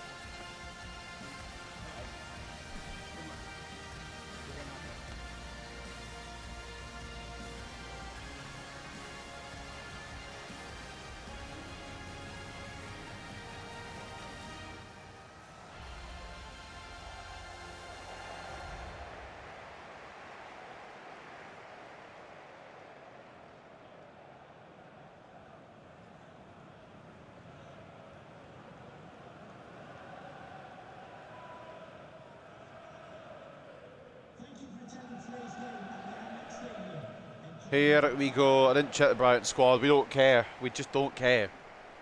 We don't need to care. We've done it. A point would be enough. Hell, even if we lose, we've still done it on goal difference. So. Fuck if I care. Just getting a drink out my fridge. Sorry if you heard my fridge close. It's quite loud, actually. Didn't mean to do it with such force. I probably could have started Hjulmand, actually. I've not used that in the game in a while. It's not I don't rate Hjulmand, it's just I rate Cobby more. Dallo gets it clear. Sancho definitely earned his spot on the right side. Good block by De Ligt.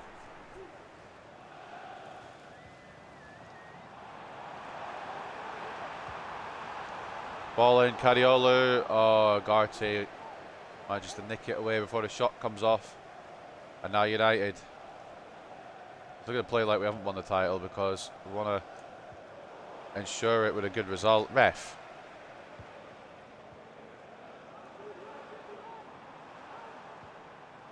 Good double tackle, but we're not going to get the ball somehow. Oh, we are. Are we? We are. Oh, no, we're not. I don't know what's going on, to be honest with you. Cobby. I was wanting Sancho to make the run, but that's okay. I guess that's the problem with Sancho. He doesn't make those runs that you want. If you've got a runner, you get Ahmad. If you want a striker, you get... I think John Pedro's offside. If you've got a striker, you get Sancho, is what I was going to say.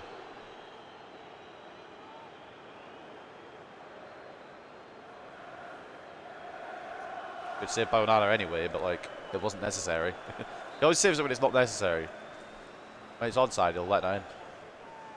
I'm not joking. Højlund wins the header. Minute. Cariolo. I'm not being funny, Garnacho, you're a winger, brother. You're not. It's Cam. Although he probably would work as a Cam, wouldn't he?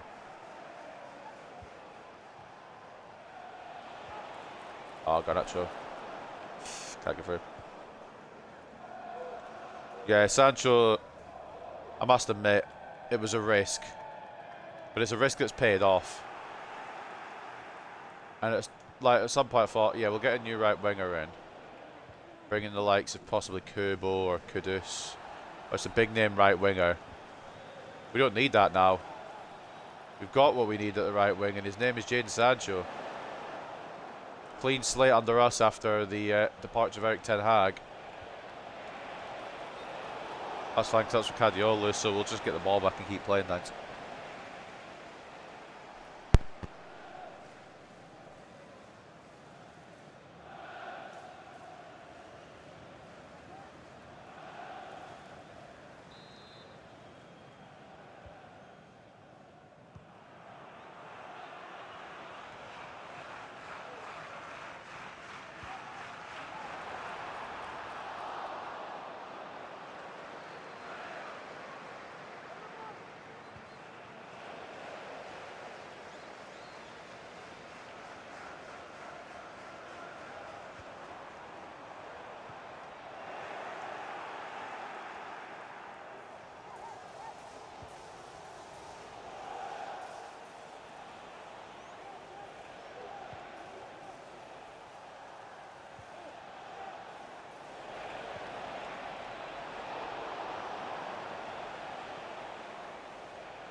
Have I been muted that whole time?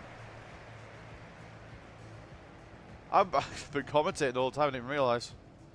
Was I muted when I said the Joe Pedro thing? Fuck those. Probably not. Basically, if I was muted, then I don't know why I was muted actually, to be honest. But if I was muted, then I said Joe Pedro, as long as Joe Pedro doesn't score, and immediately after he bagged. I'm hoping that wasn't muted, but if it was, then that's a moment missed. Right, I'm gonna mute quickly because I do remember why now.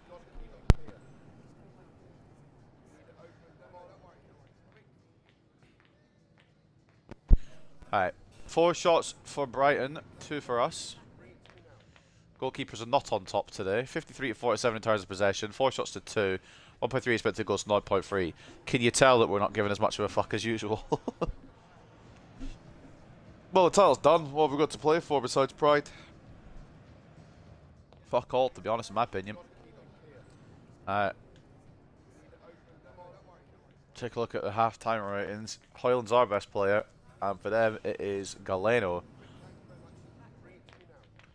Pedro probably secured a golden boot as well. I was talking about that as well, but I don't know if I was fucking muted. I don't remember, like, well, no, I do remember why now. I just thought I'd unmuted myself. I was about to grow that, missed the tackle. Oh my god. Why is this guy tackleable? Good save on Onana. Why is that guy just not tackleable? I say that as if I actually was close to tackling him, I wasn't. Might just be a me problem. Should be able to skip Lodi, you'd think. Hoyland. One more. Garnacho! Star boy! Number 7.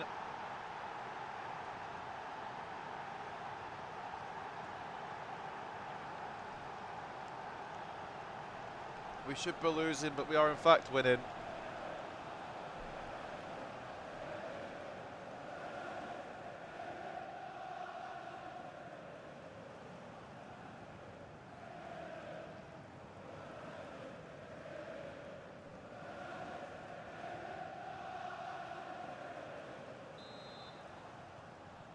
Two, 1 United.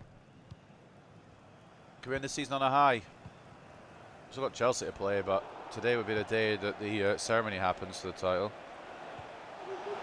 That's such a shit pass. It wasn't even meant for him. It was meant for Cadiolo. I don't remember how many it said there for Garnacho. I think it said 19. Offside. Yeah, fuck it, we'll do it just now. Euro won't get any more game time this season. So if we do someone to defend our next game, it'll be Evans that comes on for his swan song. I'm happy to give Euro a good bit of time on the pitch. I'm hoping his potential boosts a bit next year. It feels like he's growing a bit too slowly. I'm not expecting him to be at the level of Leighton Martinez now. I'm hoping next season that's where we'll be at with him. If we don't win the Champions League, guys. If we do, then pretty much over. Although maybe I'll go for a treble. Really take us back to 1999. Back to the glory days. Oh, move, man. Tommy's just getting bodied there. That's not really fair, is it? Think about it. Offside. Oh, no, he's actually timed it perfectly. It's actually a really perfectly timed pass. I thought he was offside. Well, Day is going to get the last game anyway because Onana just, I think Onana's 10 might be up. That is offside, isn't it? Is that not offside? Is Cadiolo playing him onside? Is that the issue there? Double agent still for his fucking old team. I swear that was... Am I tripping? I might be tripping. Let me just... Right. Okay, so the ball through. Right. When's it released? Dallo's played him onside there. And yeah, Grid is behind him. Yeah, you know what? VAR check. The goal does stand. Great play from Brighton.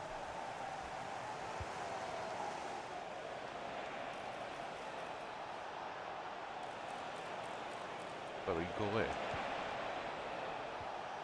Just tell the defender to go away, that's the strategy. So, can you excuse me? Also bring on Hillman for some minutes as well, so do that soon. At the expense of Corby, because there's no way I'm bringing off a guard to. Oh, fuck off. Oh, great save. I don't think it was a save. Was it a save? Nah. Capedro hitting the bar. Could have been 3-2 Brighton. Let's make that change then. Sorry, Kobe. It's probably the last time Hillman gets game time, so. Well, this season. Not ever. Signed him for a reason. Got a good midfield rotation.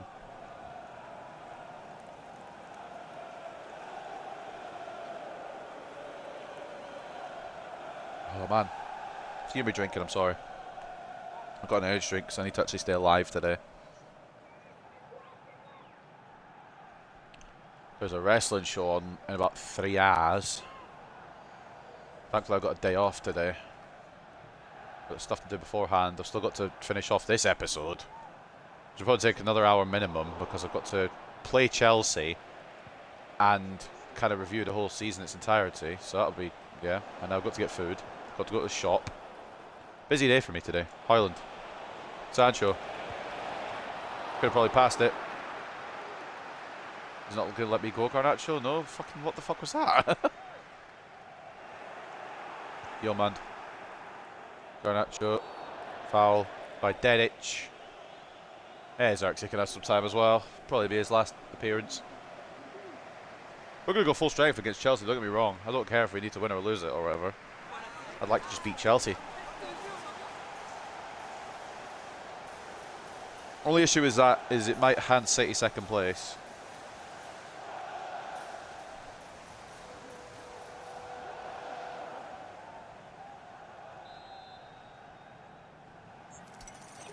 Right, just a slight tap effect, because apparently if you do it any longer than that, it runs away.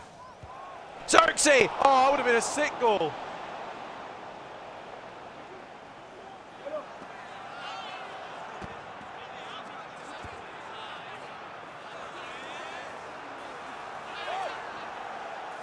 What is not crackling on streams, crackling that errors. Fuck, it'll go short for this one, I don't really know what to do. I don't trust Euro on headers, to be honest. Or Xerxes. I don't trust your man either. I don't know why it's locked onto him. What is up with the audio? Do you mind? Bruno. Xerxes, any danger of being onside? Oh, fuck off. I've got... Fuck yeah, fucking run into the Euro. Because like, I got the ball with Hillman, then the game said no, you didn't. Well, alright, cool. I'm not going to give Rashford a send-off today, because I might give him the last game. Deserves it. He's had a great season. Garnacho's obviously going to get the plaudits for more goals and assists and that, but Rashford, when he's been used, he's been really good. Backstick towards Minte. Into Jorginho Rutter. Onana, good save. What's up, Aaron? Welcome to the stream, mate. How are you doing? Onana, phenomenal save. Again, I don't really know what to do with Onana because I like him, but mistake prone. Very mistake prone. And I can't have De Gea start, so maybe we use some of the money to bring in a new goalkeeper. I know who I would go for, but I just don't know if we could... Well, I don't know if you can go for him realistically because he might be a big club now. Okay. Okay.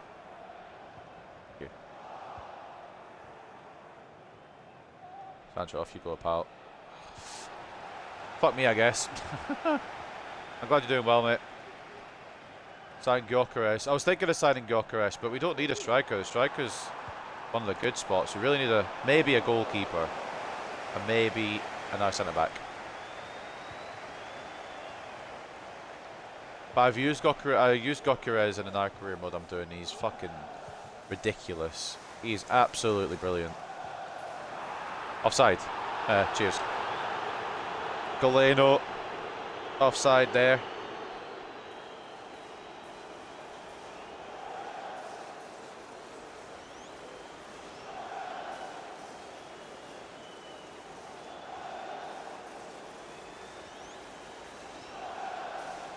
The Danish CDM from Sporting.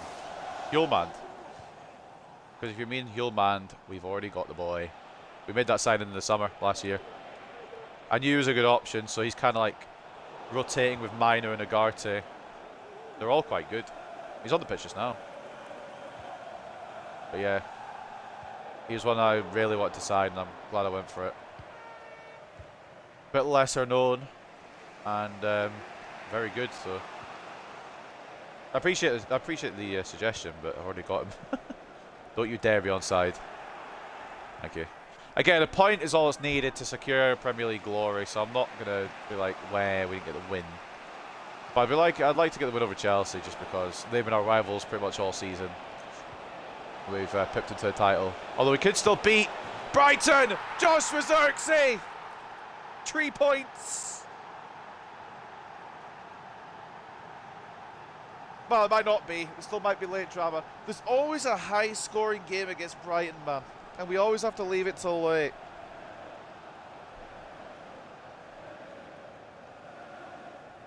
Maybe look at the Everton team and sign a backup on our next Wayne Rooney. There's a shout. That's not a bad idea. I'm also going to take a look at the teams that get relegated as well and see if they've got any players worth bringing in as well. Because the relegated teams always seem to have one good player at least. Well, Zirkzee kind of fallen behind Højlund again just because Højlund's been in such good form recently. But don't write him off because he's had a brilliant season too. All of them have had, all of our strikers, all of our attackers has had brilliant seasons. We've got Højlund and Zirkzee, I think, have got about 40 goals each. Well, not each, sorry, combined. And that doesn't sound like a lot, but we've got other players scoring. Garnacho scored about 20 odd. Sancho scored 15, something like that.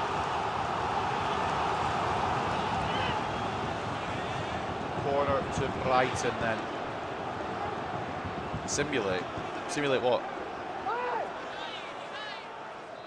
You mean simulate this? We're nil at the end anyway. I don't want to risk dropping points.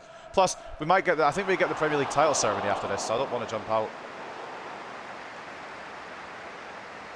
I want to see us lift the title. I think this is the day that secures it. Go on, Cadiolo, against your former team. Ah. Couldn't quite have the pace, he's exhausted. Oh, fuck, like, I feel like I'm there, and then it's just, oh no. Don't equalise, you'll ruin my day. Thank you. Keep it out of the pitch. Okay, don't keep it out of the pitch, Sancho. Just fucking lose the ball instead then, pal. Oh my god, I missed a tackle. Oh my god, he's missed a shot. Oh, Minty. That would have got a point for Brighton.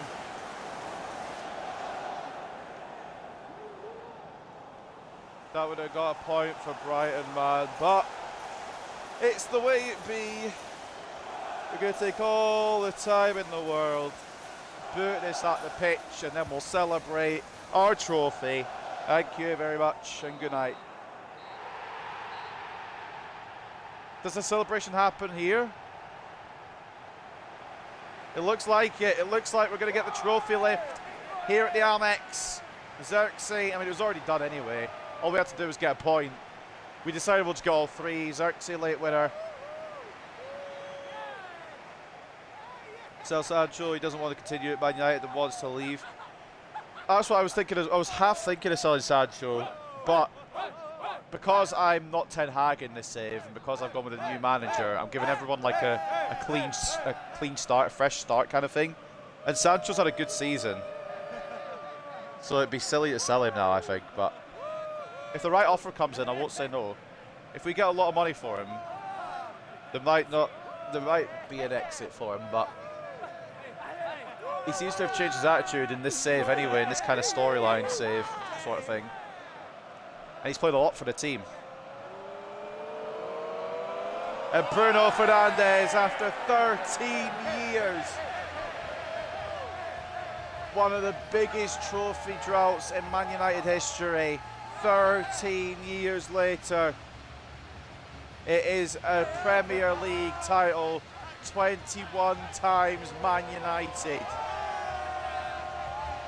Once again overtaking Liverpool as the best club domestically in league football. Bruno Fernandes will parade that thing. It's not our stadium, it's not our fans. But Brighton will have to watch our celebration. Man United, Premier League winners. I don't know what the fuck is up with the audio. I don't know if it's messed up on the stream. Sounds fine on the stream. It must be my fucking headset bugging out. Premier League champions. We've done the double. We have done the double. FA Cup winners. Premier League winners. And we secured it with a win. Check Everton team and sign the next Rooney. I will do once we get into the once we get back into the menus. But the Premier League is done. 53 to 41 in terms of possession, 11 shots to 6, 3.4 expected goals to 1.6. It should have been Brighton that won, but who cares? They're not going to ruin our day at their stadium because we don't have any home games left. Man of the match then goes to Bruno, I think, for us. I don't think we even get man of the match. Bruno gets a goal and a 9 rating, 8.5, a Garnacho goal and assist as well from a number 7, the new number 7.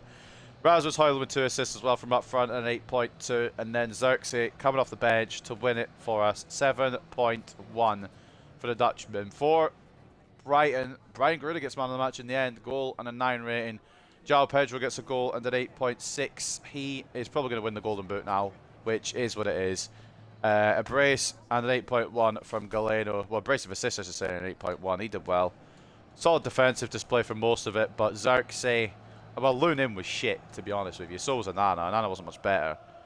But this was the goal that won the game, that sent the limbs, and that sealed the Premier League title, even though it was already done. Xerxes wanted to get his last goal of the season, probably. I don't know if we'll use him again this season.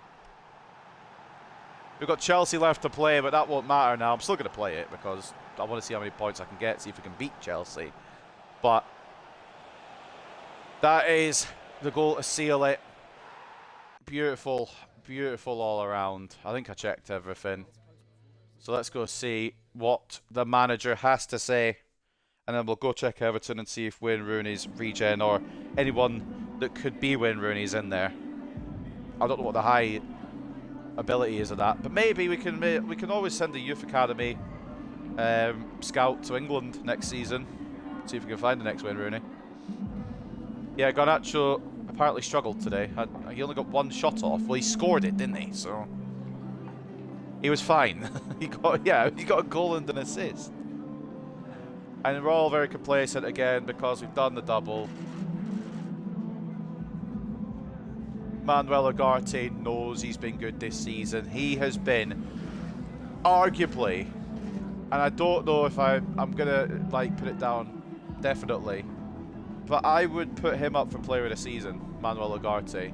When he's not on the pitch, we get battered. When he's on the pitch, usually we get the dub. Martinez solid as well. I mean, we nearly did drop points, but who cares? We've already done the title. Could have been a bit better at the back, but I'm not going to cry about it because we are Premier League champions and that's what matters. And I'll keep going on about it because it's 13 years since we won the Premier League. Happy fucking days. Frankfurt won the Europa League. There you go. New email from Man United board. Youth player unsettled. Sal Gonzalez wants to cancel his contract. I'm going to allow him to just go, to be honest, because if I call him up, he won't get sold. Yeah, I'm just gonna let him. I'm gonna let him exit. And in fact, we will go for the youth academy at the end of the season and cut anybody loose that I don't think will make it. And in fact, that's probably a lot. That's probably a lot of people, to be honest. The youth academy's fallen off since the days of Roman Bowman and Riley Barton. Right, let's have a look then. Is there anyone at Everton that could mould into the next Wazza? I'm not holding the hopes out, but it would be interesting if we could find somebody. Yeah, but it doesn't even have to be Everton. It could just be an English regen, perhaps, that we could get involved. Everton. Let's see then. Well, I mean, Francis Oraconquo, perhaps? No, he's probably not good enough. Anyone else? Harrison Armstrong, centre mid. Dwight McNeil. I mean, I don't know. I don't think there really is any option for it, to be honest. I don't think there's anyone good enough to become the next Wayne Rooney. I do rate the idea, but it doesn't look as if Everton have enough of a team to give me that next Wayne Rooney, to be honest, and defenders won't matter. They've only got one striker, and he's not that good. Francis Okoronkwo. I don't know what his potential is, but it doesn't look very good. They've also got Richarlison back, and Di and Malpai. It's not a big selection, unfortunately. And midfielders, again, I don't. Well, Armstrong may be a long shot, but we'd have to work on the shooting stats. Eric Bunham is a DM. Stanley Mills, again, his shooting's not bad actually. What if we maybe? I'll put him on the shortlist. I'm not going to sign anyone probably this episode anyway. Search English, 19 years old. Right. England. There might be a lot of players that pop up, to be fair.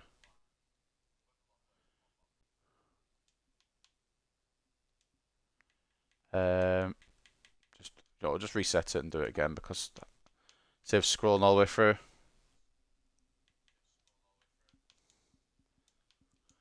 If it doesn't work this way, like I said, Youth Academy might be the move. England, 19 years old. Leon Allison.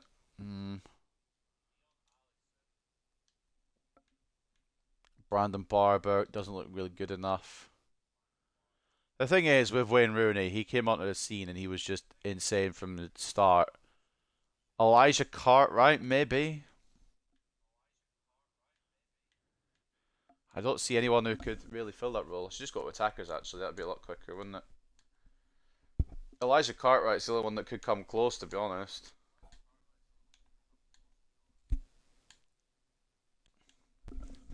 Tom King, perhaps. I've seen him in rebuilds be used.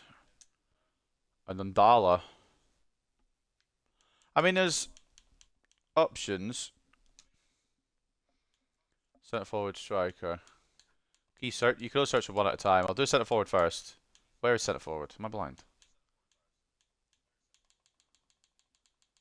Centre forward not an option? Striker only then, I guess. I can't do centre forward for some reason. Cartwright looks like the best bet if we were to try this. Try Cam. Nwaneri. I mean, he's at Barcelona now, and I don't think we'd ever get him back to the Premier League now he's at Barcelona. Allison and Cartwright probably our best bets, unless we try Youth Academy search.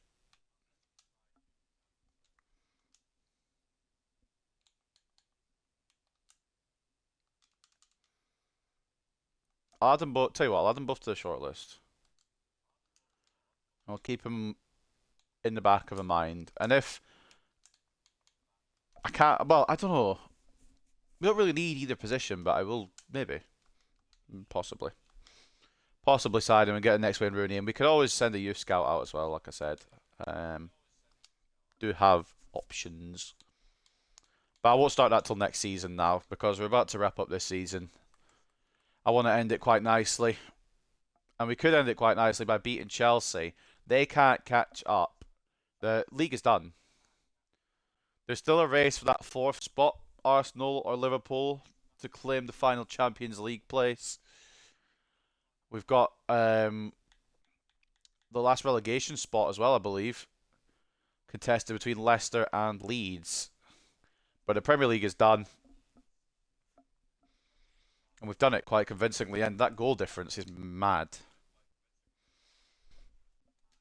Review training plans, and we'll get everybody as it should be. Energy, energy, energy. Energy for you, energy for you. And we'll just performance enhance everybody on the bench apart from Euro. Not performance enhance, fucking hell. Performance focus, performance enhancing. I'm not giving them drugs. Promise. Slip of the tongue there. Except for Evans. He needs to somehow get some fitness because he's going to be having his send off this game. It's his last game because he's going to be retiring. I would like to give him some minutes. Offer for Reece Bennett from Minnesota. Please just go so I don't have to release you. Try and find the next Vidic. That's going to be a lot more difficult.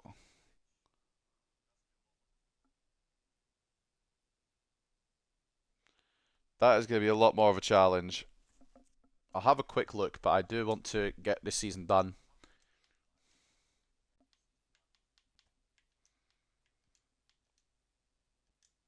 It is probably next to impossible. It'd be good if they could have it like regens as like iconic centre backs and that, and iconic players. Yeah, there's not even a single Serbian. That is, there's a couple of, I mean, a couple of Serbians at this kind of age, but nobody I could probably make into the next Vidic. Problem is with the players you're saying, I don't think we'll have another Vidic. I don't think we'll have another Rooney. I don't think we'll have any of those big players ever again. From Bulgaria? Vidic isn't from Bulgaria. Vidic is from Serbia. I'll look Bulgaria anyway, because Bulgaria sometimes have good regens, but Vidic is from Serbia. And there's only the one anyway, Rozen Bozinov. There's even less at Bulgaria than there is in Serbia. Try AC Milan. Right, but this is the last thing I'm trying just now because I want to get this. I want to get this game against Chelsea underway. Is that the women's or the men's? I can't remember which one's. Oh, well, it'd be the men's. Sorry, I can't sign women. Milan, Milano.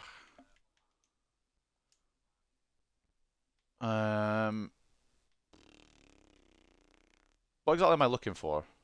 Centre back. There's Gabbia. There's Gabriel.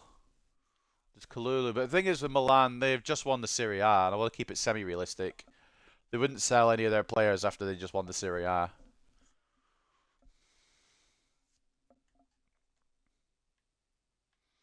Leao would be a good buy, but we don't need him because we've got Garnacho. I can't speak. Makoko would be decent, but again, I think we're okay in the striker department. Son slowing down, so it wouldn't be worth signing him. If we need a corner taken quickly, how's he been put down at 73? By the way, he's not that bad. There's no way Divock Origi is that bad. That's a disgrace.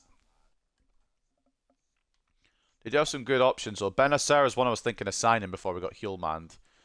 Because it was going to cost a lot more for Benacer. Because AC Milan just won the league.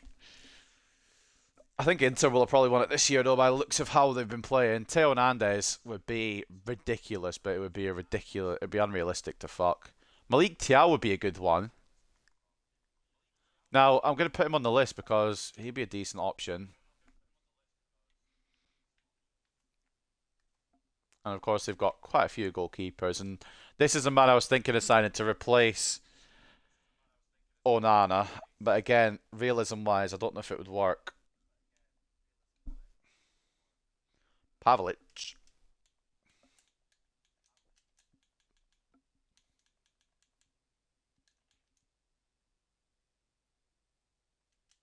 Is it Pavlovic? Pavlovic.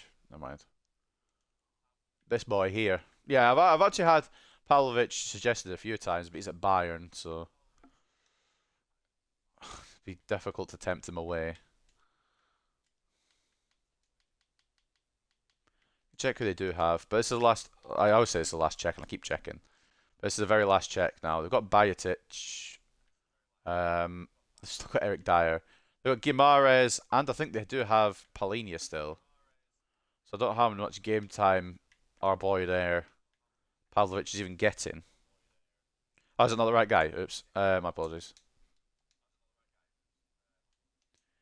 There isn't a Pavlic. It's Pavoletto, I think he said. Pavoletti. He's 37.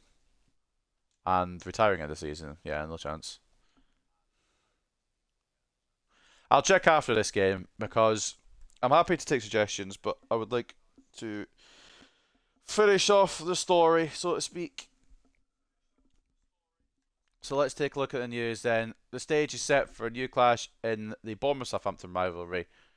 Well, I don't think they're playing for anything, so it's not going to matter. Chelsea United rivalry. In the end, this won't matter for the Premier League. Even though the news stories are still saying it could be the decider in the race to win the Premier League. We're already 6 points clear. We've already celebrated the Premier League title win. Chelsea host Manchester United, a massive game that could decide which of these teams end up taking a league title. Well, I mean, it won't, because we've already won it. And it ended 0-0 the last time we played.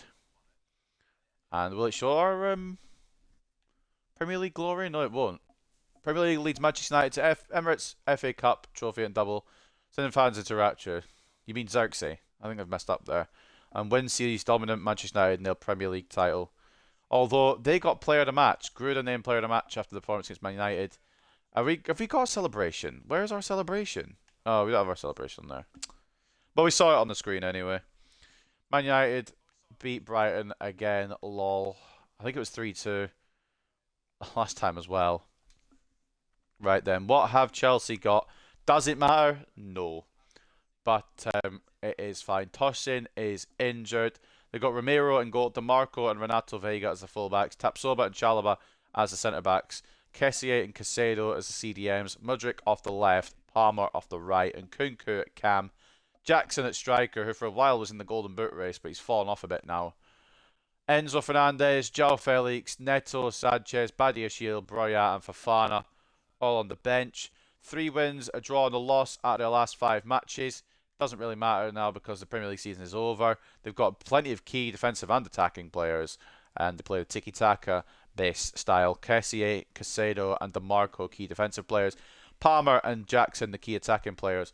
And their best player, well, goals-wise, is Nicholas Jackson. Mudryk has more contributions than Palmer. Oh, mate, he won that battle. Right then. Let's get into the media there. We already know we're champions. Let's end it on a high.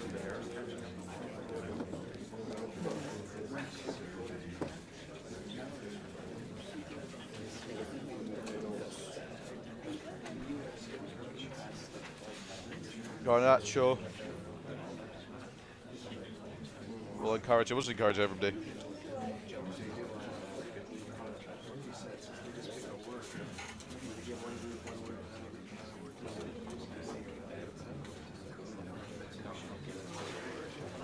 Bruno Fernandes.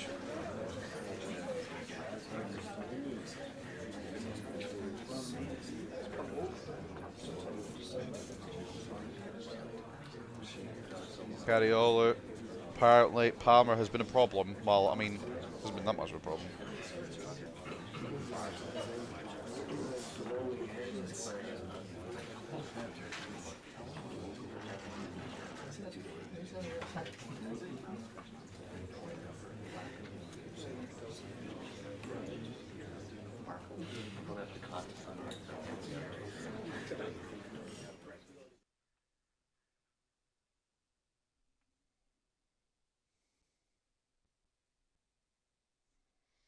Right then, last game of this season. We're going to take it a little bit easier. Any messages from Johnny Evans? Does he want his send-off? I think his send-off was in the FA Cup final. But we'll give him minutes anyway. Search Serbian centre-back. Last search. Very, very last search. I did search Serbian centre-back before, but I didn't put all the ages on, so we'll see if there's any good ones at any age.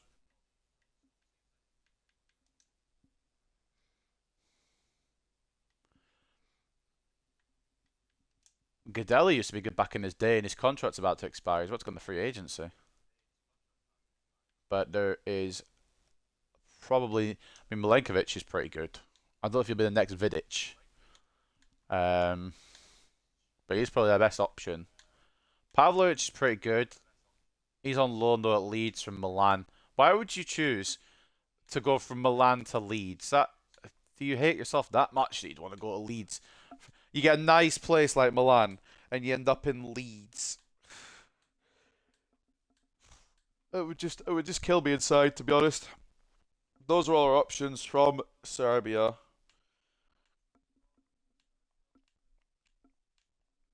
Simic is probably the best one to try and mould into somebody, but I don't... See, with a career like Man United, it's harder to do this because you've already got your team ready to go. If it was like a road to glory, it'd be so much easier. Like a lower league team, you can build these players from the bottom. Mihailo Ilic doesn't look too bad. Godelli, obviously, he's getting older. You're so bored. Yes, him. Which one? Milenkovic, I'm guessing. Oh, guy from Leeds. Pavlovic. Oh, I can't read his name. Oh, Pavlovic. This Pavlovic. Yeah, got you. That's why we couldn't find him at Milan, because he's out at Leeds on loan. No wonder I couldn't see him. Nah, he's a good little defender, to be fair. Well, I said little, he's 6'4". He'd be a good backup. But I'd have to try and convince Milan to sell him. Unless Leeds have already bought him on a loan to buy thing. But looking at that, 74 pace, 77 defending, 86 dribbling, stopper plus, ball playing defender plus. Not that fast, but it's not that slow either. It's faster than De Ligt and all that. Faster than Maguire, who we're looking to replace anyway. Good physicals. Mental stats are pretty good. It's a really good shout, honestly. Block, anticipate, bruiser, and aerial. He's on the shortlist. I can't sign him yet anyway because he's on loan at Leeds. So I can't even make a move for him if I wanted to. But he's on the shortlist. And the other one that I was looking at between... There was him... who I was looking at, but the other one I was looking at was this man, who is the other. You have to pay his release clause. It's quite a lot of money.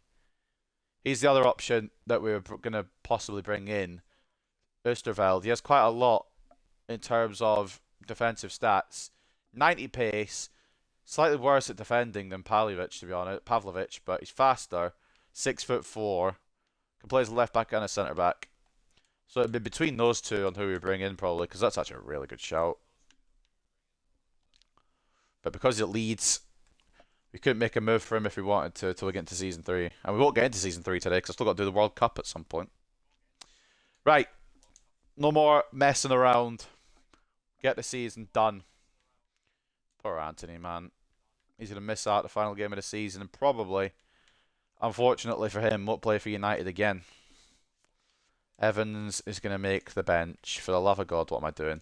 I'm giving him the send-off, to be fair. His last game as part of Manchester United because he's retiring end of the season. Other than that, it'd be silly not to go full strength and try and beat up Chelsea. Although I'm going to bring in Rashford for Garnacho to start with. Give Rashford a send-off this season. He's not going anywhere. It's just his last game of the season. And yeah, Ahmad can start too. Fuck it. But that's the team that's going to be the game. I can't speak. That's the team for the game against Chelsea to end the season. At one point, this could have been a title decider, but Chelsea fell off so hard they still haven't hit the ground. 6 consecutive losses means that they put themselves out of the title race, and we took full advantage to get a gap and win said Premier League title. So this is just for fun. This is just for show now. This is just to end the season. De Gea in goal. Cariolo and Dalot as the fullbacks. Martinez and De Ligt as the centre-backs. Mainu and Ugarte, the centre defensive mids. I'm actually going to start Hjulmand and bring on Mainu because I haven't actually used Hjulmand as much towards the end of the season. I feel like he deserves more.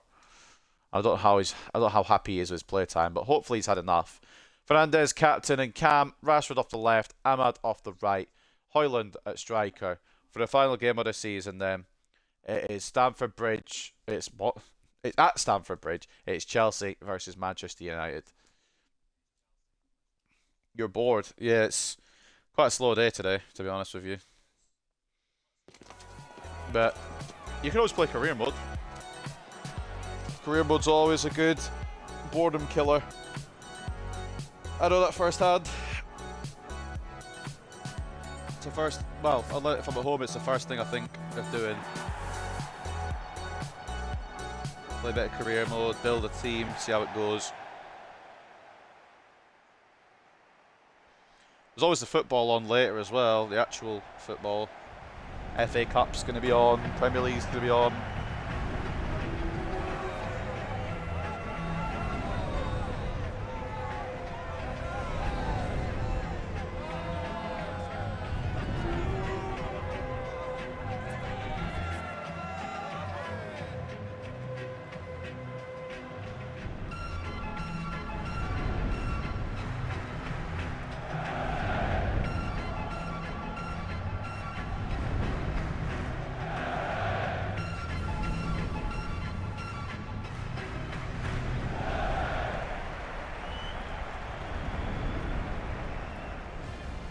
Honestly, Chelsea have had a great season. They managed to secure Champions League football early, but just not being able to keep up with the pace of being in all the competitions, and dare I say squad depth, which for Chelsea is a mad comment to make. Might have cost them. 6 losses in a row means that they dropped the Premier League to us. Will they make a statement to end the season? This is their team. Renato Vega at centre-back is a call. Not one that I agree with, but it is a call.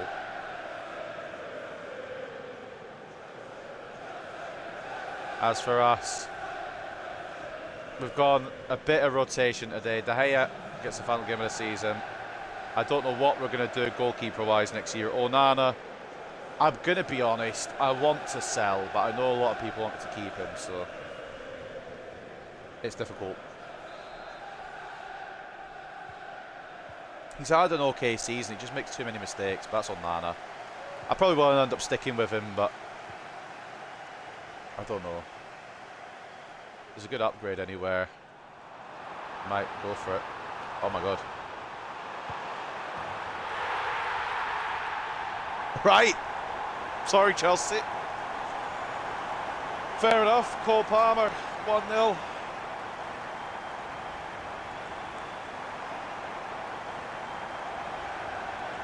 It doesn't matter anyway, we've won the league. Chelsea just trying to make themselves feel good, I think, at the end of the season. Cole Palmer only takes 2 minutes to get the goal. We play Chelsea in real life today as well. I'm pretty sure that's at Stamford Bridge, or is it tomorrow? Well, this weekend anyway. So much football I can't keep up. I think it's tomorrow. Yeah, tomorrow 4:30 we play Chelsea. Will it be a similar result to what's going on? Cole Palmer. I mean, Chelsea didn't lose the ball since the kickoff there. Cole Palmer makes it 1-0. We do something similar now. Rashford. Bruno.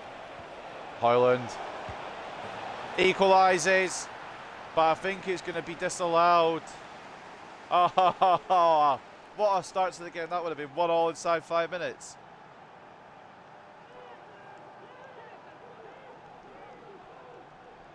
Hey, wouldn't that have been something special? But no. Offside against Rasmus Højlund.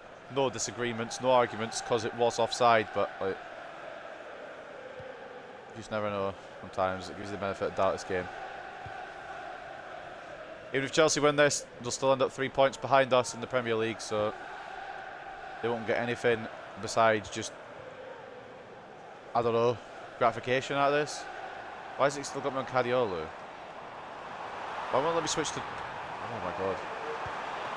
Wouldn't let me switch to anyone I wanted there in that scenario. Modric just gets a free run through. He's been dangerous this season. Gallo. So glad we did secure the title in the last match, because Chelsea have fucking stepped up today to kick off. 3 minutes in, Cole Palmer takes the lead for them. I mean, last game, we didn't even get a goal. It was a goalless draw at Old Trafford. Modric tried to cut inside. It's closed down initially.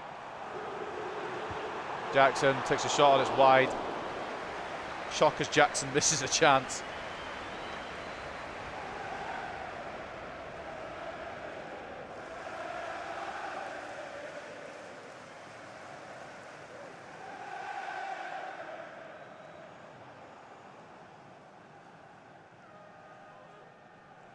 Launch.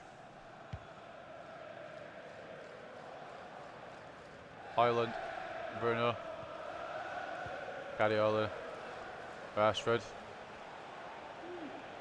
Yep, leave Chalobah in the dust. I don't know why he's at right back, to be honest, but he is. Bruno, edge of the area. Oh, fuck off.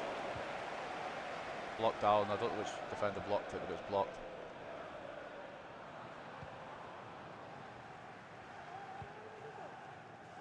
Oh boy, that is no me gusta. No me gusta. Mudryk. No, thank God. Don't be silly, don't be silly. Why are you being silly? Oh.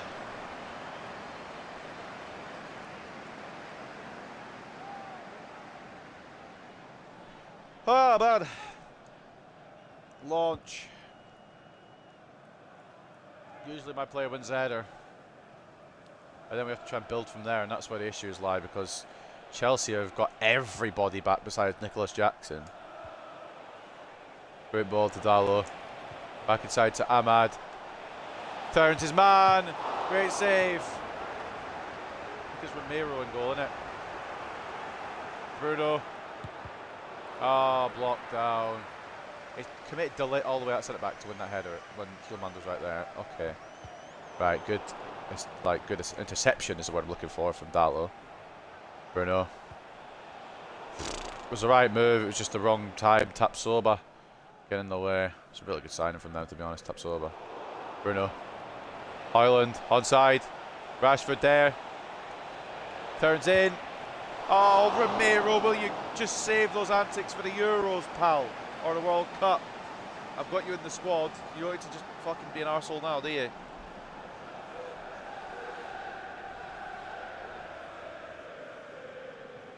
Corner United. Ball comes in towards Delit, towards Martinez. Apparently, I aimed at Delit. That's fine though. Oh, Mudryk on the counter is one person you do not want the counter with that pace. Guardiola closes it down. He's got pace of his own. Don't worry. Don't you worry there, pal. Rashford. Ahmad. It is difficult to break through. Guardiola will try. Highland will try. Highland will succeed. It's equal at Stamford Bridge. 1-1.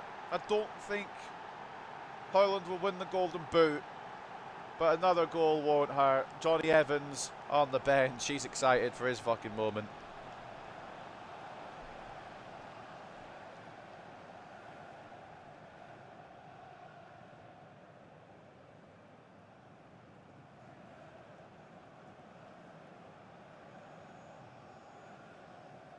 Brilliant finish.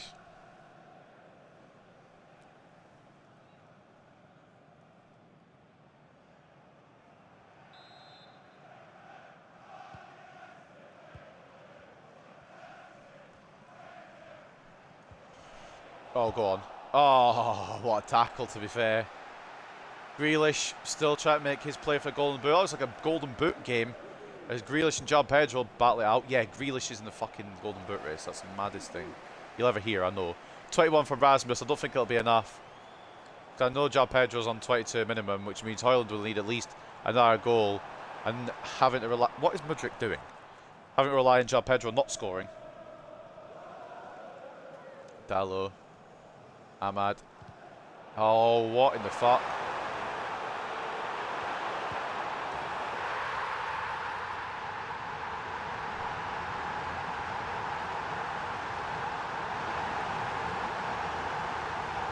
I'm just left confused more than anything. What's happened on my screen just now?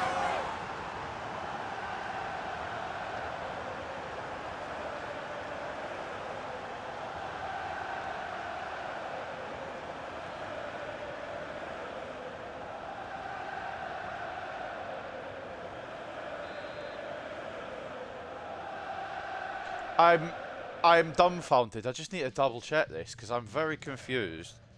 Because I don't think the game did what I wanted it to do again, which is it's a highlight of this game. Just ignores what you want to do. It's a replay.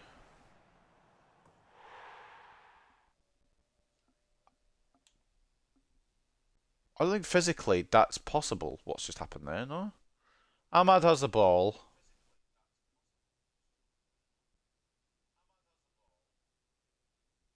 You know what? It's actually a good bit of play. We just didn't. Yeah, no, you know what? I can't argue with that. Smart. Ahmad gets caught and Chelsea took advantage. Look at Chelsea all they want. They're looking at the Premier League champions, and Kunku has 15 goals. Played every game this season. You can chant Chelsea till the cows come home, mate. We fucking won the league. Pipe down.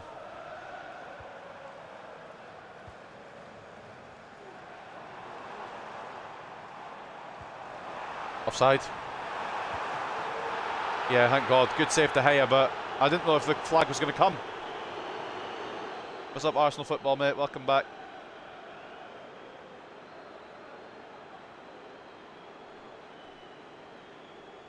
I don't know if you're an Arsenal supporter, to be honest. I'm assuming you are, but unfortunate result just there, I saw. Arsenal struggling a lot with injuries, to be fair, from what I've seen. Ahmad. Oh yeah, their goalkeeper saves. Yeah, cool. I didn't want to shoot with Kilman. I tried to cancel it. Yeah, I kind of guessed you're an Arsenal fan. I'm sorry. My condolences to losing to Newcastle, but once the injuries are sorted, you'll be back, I think. Got a quality team all around. It's just the injuries are setting you back like they set us back last year, Man United.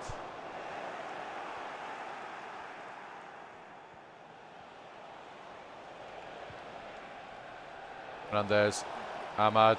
We get a goal before the break, perhaps for Rasmus Højlund, perhaps. No, we can't, perhaps. Fuck off. Is it a goal kick or a corner? I hope it's a corner. What team do I support? I support Manchester United. Yeah, I know. At least we're not as bad as us. Although we're bringing in a new manager, hoping things will change, and they won't, probably. But I'll give Mr. Ruben Amorim the time to see what he can do. We've got Ruud van Nistelrooy up until the 11th of November, I think it is, and then the new manager takes over, and the cycle of hope and praying begins again. Fuck me, DeMarco. We're not playing for anything here. We've already won the league. I suppose you're playing for second, so you don't fall behind City, but like, no, it was a big of a deal, to be fair, to tackle like that. Ah, Caicedo intercepts. 2-1 down at the break.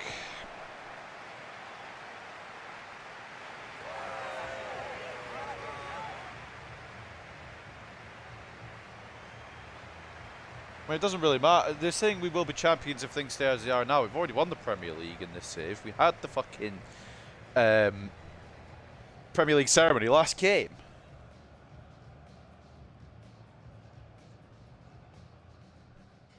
I don't know what's going on. What I do know is that we are losing in the final game of the season to a Chelsea team that mean business, apparently. Although we've actually been the better team in terms of opportunity. 57 to 43 in terms of possession for them. We've had 8 shots to 5 and 2.7 expected goals to 1.8. You can really tell that we've taken our foot off the gas in terms of defending, though. We've just been letting anyone score. Cole Palmer and Nkunku with the goals for them. I think we got one through, was it Rasmus? It was Rasmus. Cariolo getting the assist for that. Their best player so far is Christopher Nkunku. Jackson with 2 assists. And the second half we go. 45 minutes till the end of the Premier League season. Again, nothing to play for in this one. But Chelsea are acting like it's for the fucking title. Maybe just looking for a measure of revenge because we won the title before they could get a chance to play us for it. Ahmad's left the Marco in the dirt here. It's a brilliant run by Ahmad, and Højlund, you're a fucking bottle job, mate.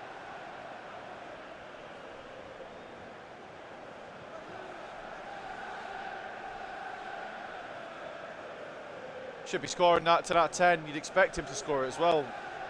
A man with 20 goals this season. Again, somehow it feels like he hasn't scored that many. But he has, promise. It says 21 on the stat thing.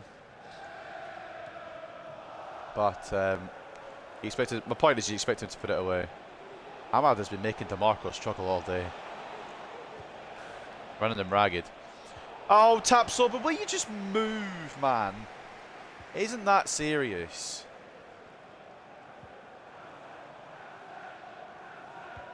It really isn't that deep. We've already won the Premier League. You just fucking step off, blood.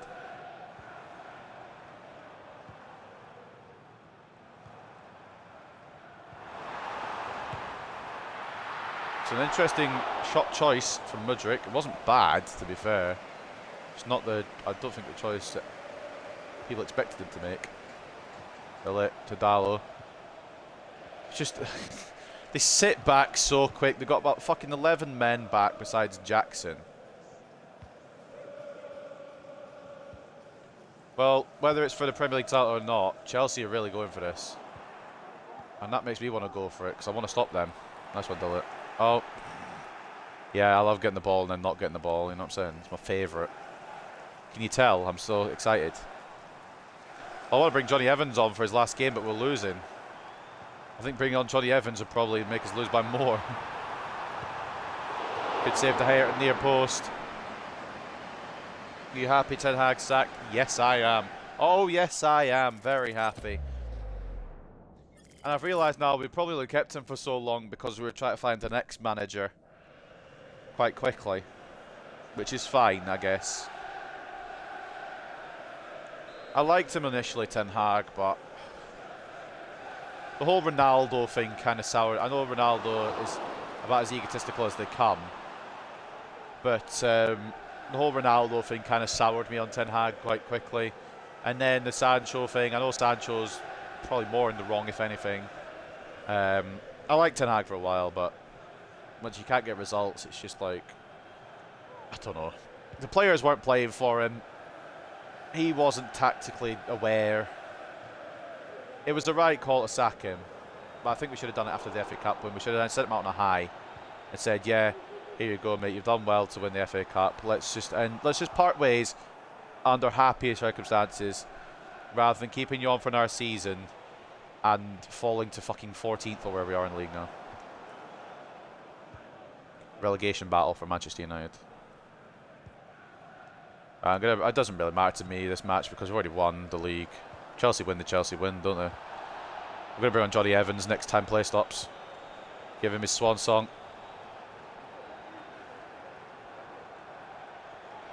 Alright, we get it. Your Cole Palmer and that. Lovely. Yep, nice. You dance around to your man. We get it. Your Cole Palmer. That's not where I've aimed the ball at all. Fuck off. Right, whatever. Again, it doesn't matter this game, so I'm just going to be in a moody mood. On comes Johnny Evans, and fuck it, on comes Corby as well. Your man, I'm starting to not, I wouldn't say hate him, but I'm starting to not really like him. Preferring Minu, I always prefer Minu, but now the ratings are the same. He's more of a reason. Palmer, it's saved by De Gea. That could have gone anywhere though. I thought it would be an easy save, but no. Agarte finds Ahmad. Has the pace. Doesn't have the space though. Doesn't have the fucking options. Where the fuck is everybody?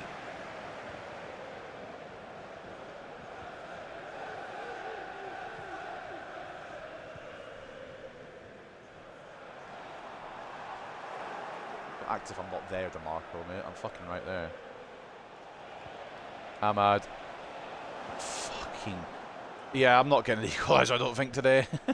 They're just wanting it more than we are, and to be honest, that's fine because we've already done it. I'll remind them that we won the fucking Premier League already. Rashford just about to get it. Oh, do you know when I press the B button? That means shoot before you get tackled. Good press though by Rashford. Does break out of it, but falls straight to Bruno Fernandes. Will you move?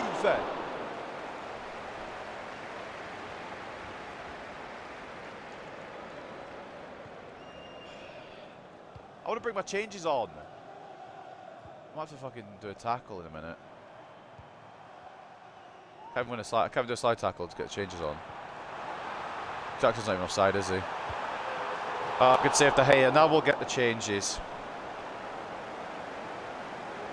Johnny Evans gets his swan song.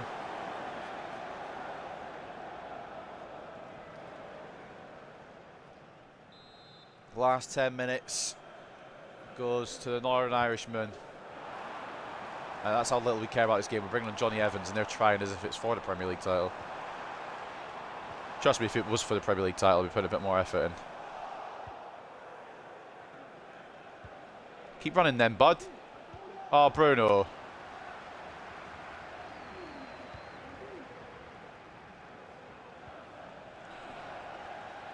Just release the ball when I fucking press the pass button. I'm not asking for a lot. I'm asking for too much from this game, apparently. Pressing me to fuck today. I'm mad. Well, I mean, that just bluntly wasn't meant to go to Rashford, was it? Because Højlund was right there. But it's fine, I suppose. Ramiro clears it. We're going to end on a loss or potentially a draw if we can get a goal. Højlund's on. I'm sorry, Tapsoba is apparently just the fastest defender on planet Earth. I don't know how he's recovered like that. Maybe we go and sign him. Well, I mean, enjoy your win, Chelsea, I guess. Like, it's not going to fucking count for shit. I just want it to pass. I just want it to pass.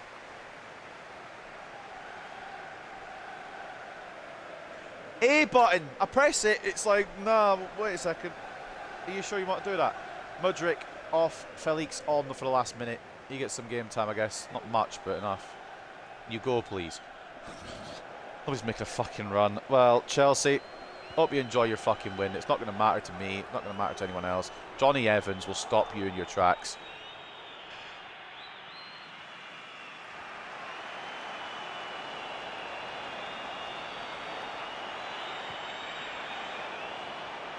What?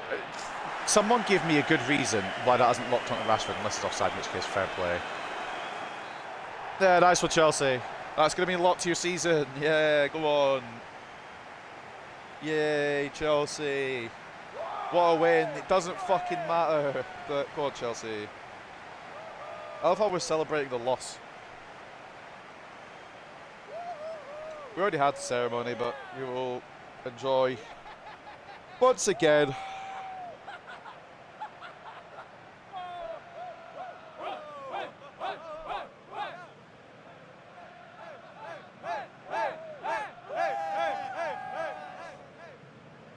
I've never seen a team celebrate a loss like this.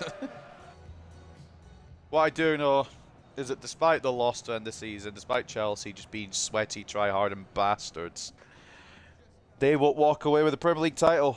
So 60-40 in terms of possession in favour of Chelsea, 12 shots to 10, 3.2 expected goals to 2.4. We end on a loss, but we end as Premier League champions. Man of the match for us, if you could pick one, was Rasmus Højlund. It looks like 7.8. He got a goal on his last game for the season.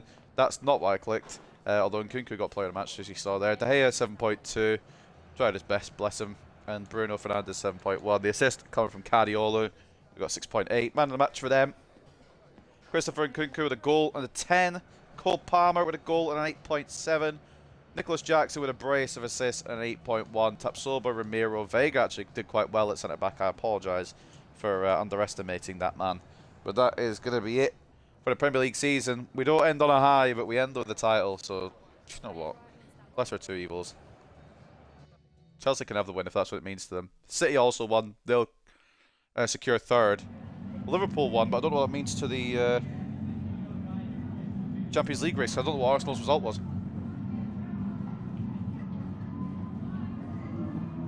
I don't give a fuck about not winning the game, mate. Trust me.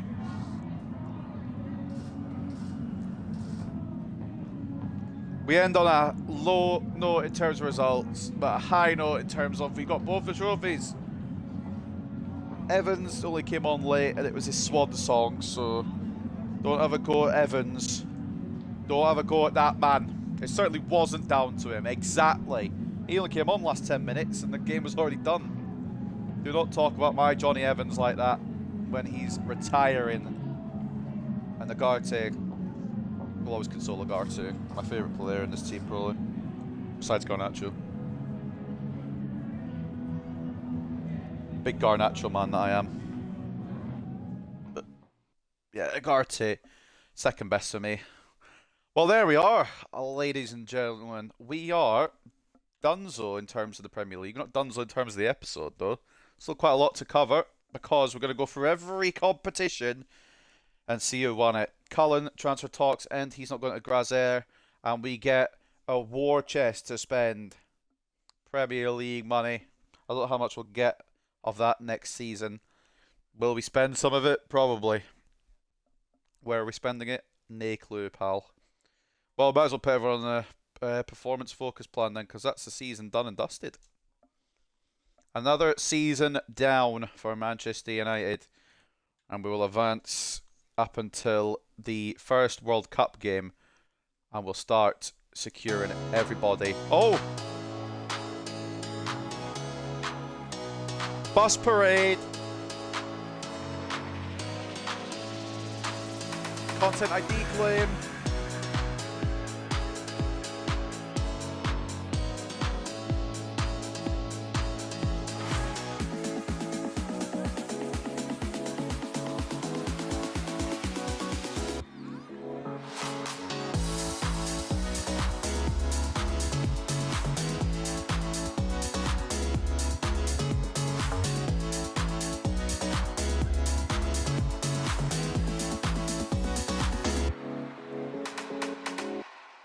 Oh, that was beautiful.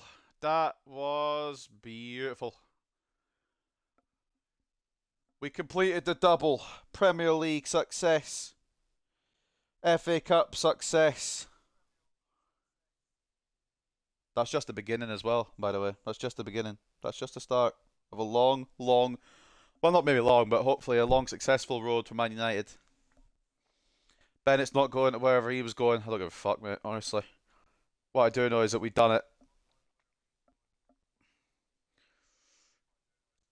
And these players that I want to sell have got the summer to find a club or they're getting released from the contracts because I don't need them clogging up the fucking team. I will accept offers for all of them.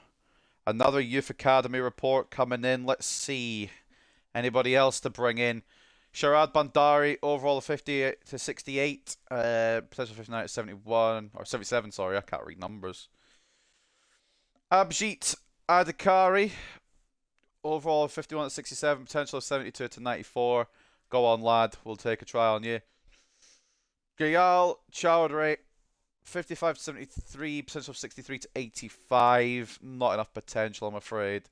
And AJ Rana, overall of 53 to 71. Potential of 71 to 94. We'll take a try on him as well. That looks like quite a good little report, to be honest. Let's get the development plans on then. This is just going to be me sitting here talking at this point. There's no more gameplay today. It's just going to be me chilling. And, where the fuck is my academy? What? Why can't I look at my academy? Why can't I look at my play? Hold on, why can't I look at my academy players? I know why. Switch me to Spain. Alright. Let's get the, I thought my academy just gone fucking walkabout then. That was scary. Right, Adhikari, of course. Well, yeah, Poacher. I don't think there should be anything else for the strikers to learn when they first come in. And there was the other one. AJ Rana. Only 5'9", but still looks really, really good for a striker. And we will put him on a Poacher as well. You're better than Ten Hag, thank you. I will take that as a compliment. It sounds like an insult, to be honest, because Ten Hag is shit. But no, I'll take it as a compliment. Thank you very much. What's the hip hop haps with these boys then? Potentials and that. Again, we'll probably sort the Youth Academy out, start next season as well. Right, advance then. For that, we've got an offer for Bram de Jong from fucking somewhere. The Mac. Again, I don't really want to release them. In fact, I'm going to release them in the summer. There's no point releasing them after the transfer window because then they wouldn't go anywhere. Although I suppose it would be free agents, but still. Bennett, transfer talks end, of course. Anthony's back from injury. Bit late, but I respect it. And Sonny Aljafri gets an offer from Wolfsberger. No, I'm only joking, mate. Don't worry, Arsenal. I'm only joking. I know you read it as a good thing. I'm only kidding with you. Don't worry, I was kidding. Bram de Jong. Oh, we sold a player. Oh, we sold a player. I love this man, Bram de Jong, but thank God. Player out of the club. No, I've taken it as a compliment, mate. I was only kidding around. That means some players might actually leave now. I beg. I'm so glad De Jong found the club rather than me having to release him, though. That was one of the ones I really liked. Antonio Aguero, I don't really care about too much, but I hope he finds a club as well before I start releasing people. We're getting close to the World Cup. Couple of things to talk about. First and foremost, Benoni Ali, transfer from Austin. Jadon Sancho gets a role update. Is this wide playmaker? Yeah, lovely. Put it for the wide. Yeah, do that. Keep him on the wide playmaker. My God, he could actually grow quite well. Mate, we might have just revitalized Sancho's career. Kunwar as well, getting a role update. He's now a Shadow Striker Plus. Keep him on that for now. Shoot stats are not that great. And then unread emails from probably assistant manager. Guerra isn't going to move. Of course he isn't. And all these players will be going to the World Cup. Nusser Marzouai, Kobbie Mainoo, Marcus Rashford, Luke Shaw, Diogo Dalot, Bruno Fernandes, Matthias de Ligt, Joshua Zirkzee, David De Gea, Rasmus Højlund, Morten Hjulmand, Lissandro Martinez, and Alejandro Garnacho. Any surprise names that should have been picked that weren't? I suppose Ugarte, but if Uruguay aren't in it, then Uruguay aren't in it. I think most of those make sense. Lovely jubbly. A lot of players getting the World Cup, including David De Gea. Why wouldn't they, after his performances this season? And that leads us... Sorry, the Men's International Cup, not the World Cup. God forbid we call it the World Cup. But that is where we're at now. I'm not going to do it today. We're just going to overlook all the career mode, look for all the competitions, look for all the stats, look for all the leagues, and leave it there for today. And then I don't know whether I'll do a separate episode for the World Cup or whether I'll just merge it into the Season 3 opener. I will figure it out, but I'm not going to be doing it anymore this weekend. After today, it won't be till Monday, probably.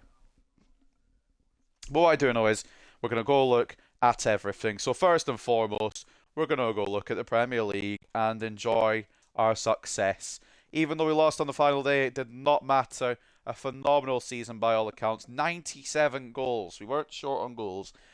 Goals conceded was pretty good too. Could have been a bit better. Got shaky on some ends, but in the end, it's not bad. 86 points as well to secure the Premier League trophy. Chelsea second, Manchester City third, and Liverpool do steal that fourth spot on the final day. Arsenal dropping points. I don't know who they dropped points to. That is the wrong direction, but you can see who won the FA Cup as well. Who did they drop points on the final day? Who cost them Champions League? I hope it's somebody shit. I really hope it's somebody shit. Crystal Palace. Oh, I love Crystal Palace for that because it made it interesting and funny. And Liverpool get Champions League. So top four, Manchester United, Chelsea, Manchester City and Liverpool. Arsenal have to settle for Europa League. Spurs for Conference. Newcastle, West Ham, Bournemouth and Brighton complete the top half of the table. Bournemouth for a while looked like they could get Europe, and then they didn't. Fulham, Aston Villa, Crystal Palace, Wolves, Southampton and Everton. Now, will it be Leicester or will it be Leeds that will not be staying in the Premier League? The answer is Leeds, who are staying in the Premier League. Leicester get relegated alongside West Brom, who didn't finish bottom after such a shit start to the season. Luton end in 20th. So those are the teams that are going down. We'll see who's coming up very, very soon. Up next, though, FA Cup won by us. We did the double, Premier League and FA Cup, beating QPR of all teams in the final 3-1. As you know, we had a bit of a route to the final. I will show you one last time. It was Wickham who we beat. It was Portsmouth who we beat. And then we beat Man City. And then we beat Brighton. Then we beat Villa. And finally, we beat QPR.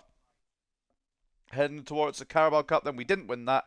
Chelsea don't go trophyless despite not winning the Premier League. They still get a trophy, being Arsenal 3-2 in the final. I believe it was the quarterfinals. We got knocked out by Spurs on penalties in the end. Very sad, but it is the way it goes sometimes. The pre-season tournament, I don't think we even entered. Oh, we did enter, but we just simmed it, I'm pretty sure. And that's why we came fourth. Super Cup was won by Benfica on penalties, just like they won the Champions League last year.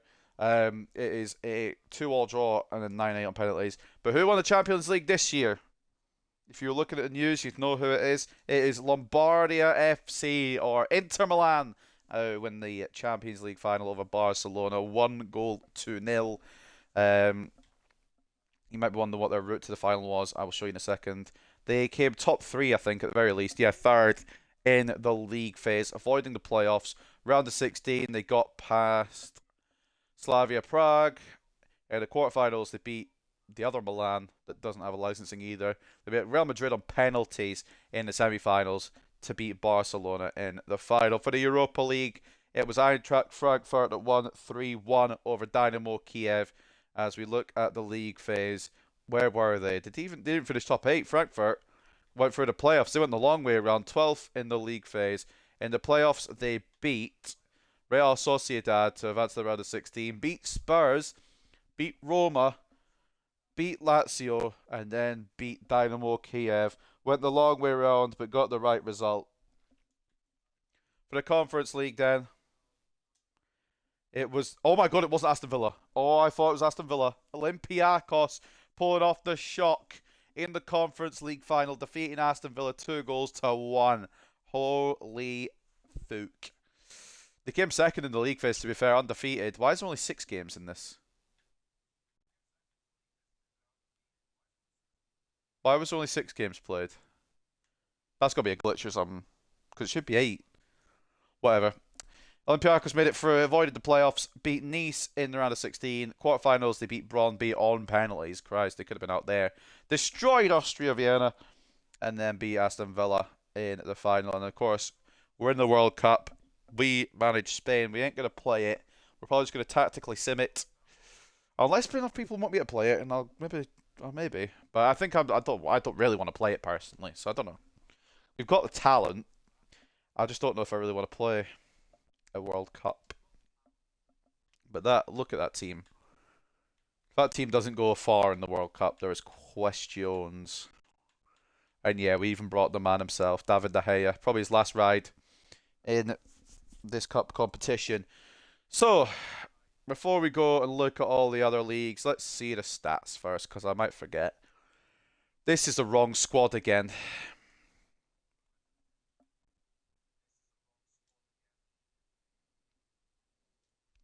Johnny Evans still here for another week at least. But top goal scorer goes in the end to Rasmus Højlund. 28 goals for the Great Dane in 21 and 29 in the Premier League, 4 in the Champions League as well. FA Cup he got 2, and also got 1 in pre-season. Xerxes with 27, 17 in the Premier League. Garnacho with 23 with 18 in the Premier League. I'm curious who won the Golden Boot in the end. I'll check that in a minute. 17 goals for Sancho, 12 for Rashford, 9 for Ahmad, 8 for Anthony before his injury. Do we want to try and rebuild him? I wouldn't mind, but I don't know. We'll see what happens going into Season 3. Fernandes with 6, Mainu with 3, Agarte with 2, Baldanzi with 2, Mazraoui with 2, Wheatley with 2, and the Carabao Cup, we might have got more in the Championship, who knows. Maguire with 2. Yeah, Maguire scored twice. Delet with 1, Hjulmand with 1, Bram de Jong with 1, Kieran Cullen as well with 1. I believe those were the early FA Cup rounds, if I'm not mistaken. And Laurent not getting any. But you got 72. We'll take loan growth after as well. Assists coming from Bruno Fernandes, who got joint top alongside Xerxes. 17 for Bruno, 17 for Xerxes, 16 for Baldanzi. A great opening season for the Italian, but he needs to keep that up. keep it consistent if he's going to get it in more games again.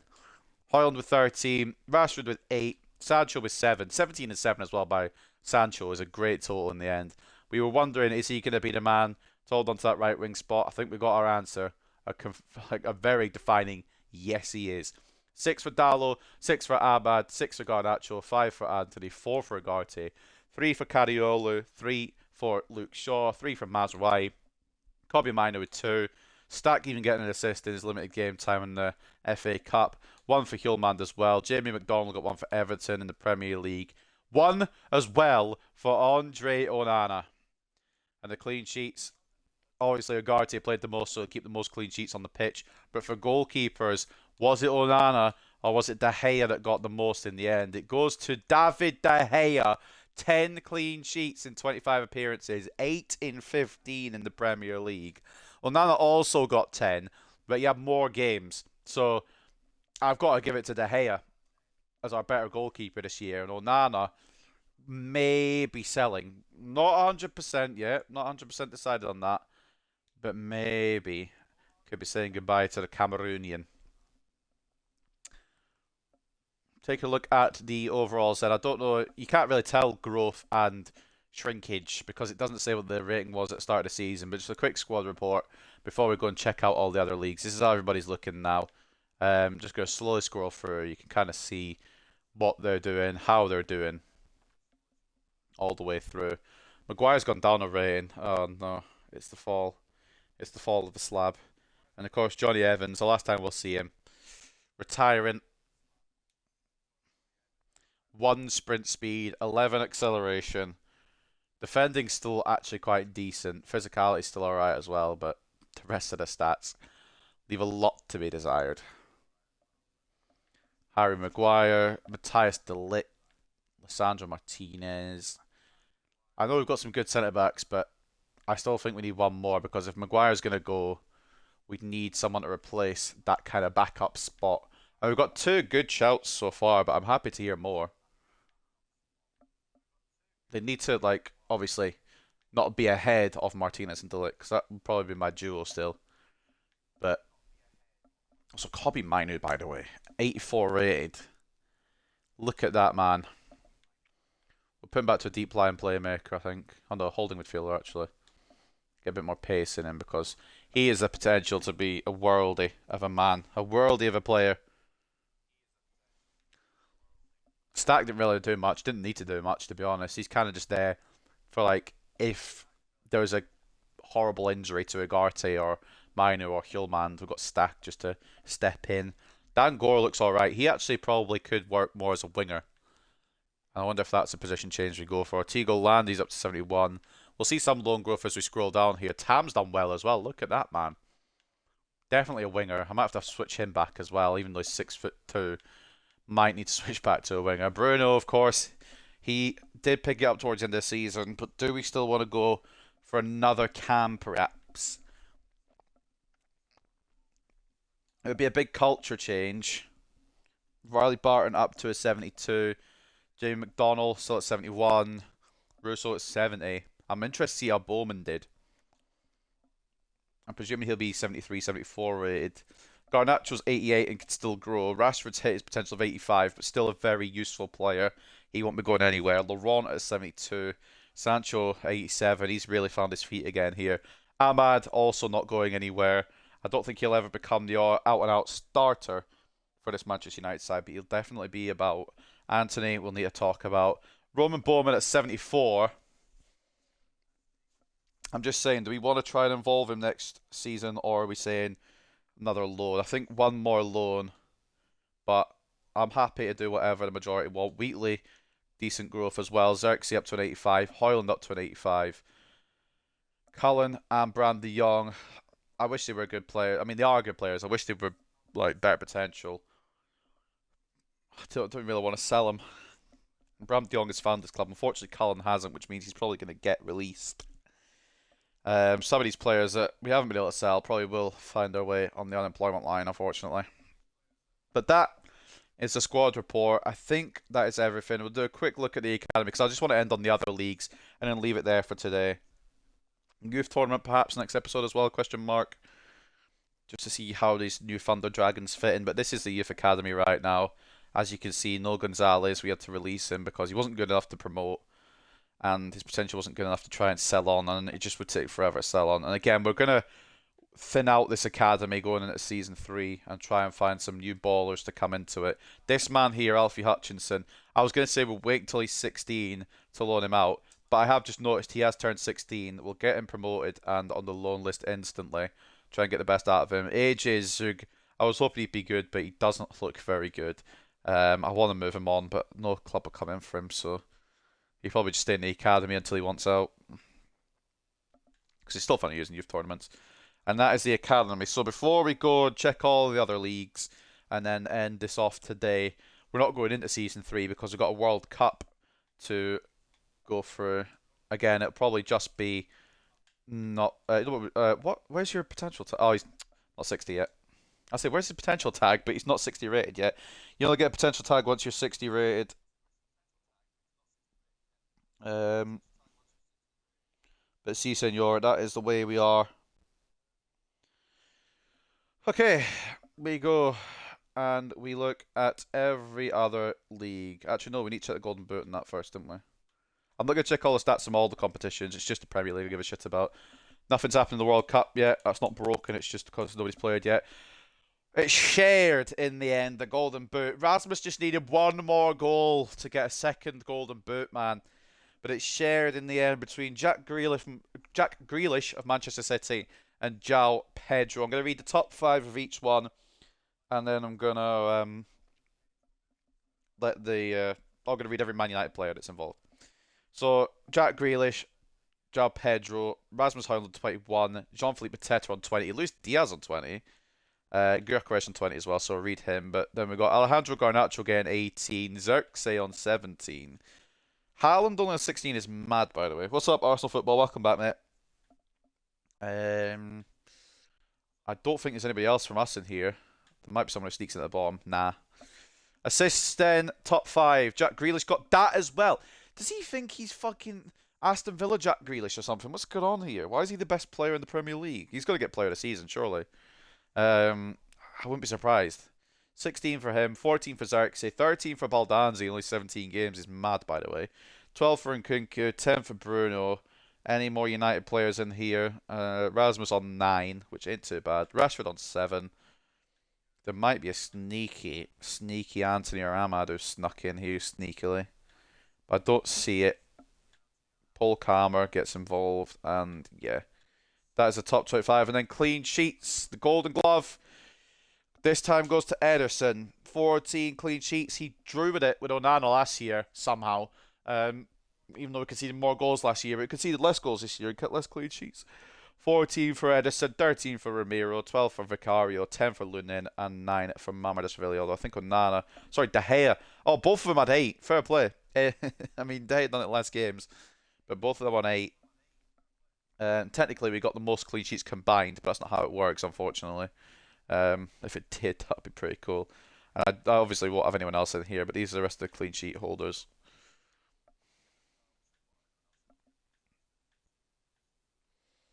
Even West Brom kept a clean sheet. Red cards, don't really care about, but Mavididi and Frimpong got 2, and then yellow cards, Ricardo Horta and Cole Palmer getting 8 each. I know Malo Gusto got 1 against us. I don't know if he'll be in the list. I'm not going to scroll down for 25 red cards. So unless there's anything else people want me to check, we'll check the other leagues. I'm just curious. Aston Villa, Real Madrid women's team, Newcastle, Borussia Dortmund, and Leipzig are the options. We ain't going to go anywhere. I'm just seeing what was on the table.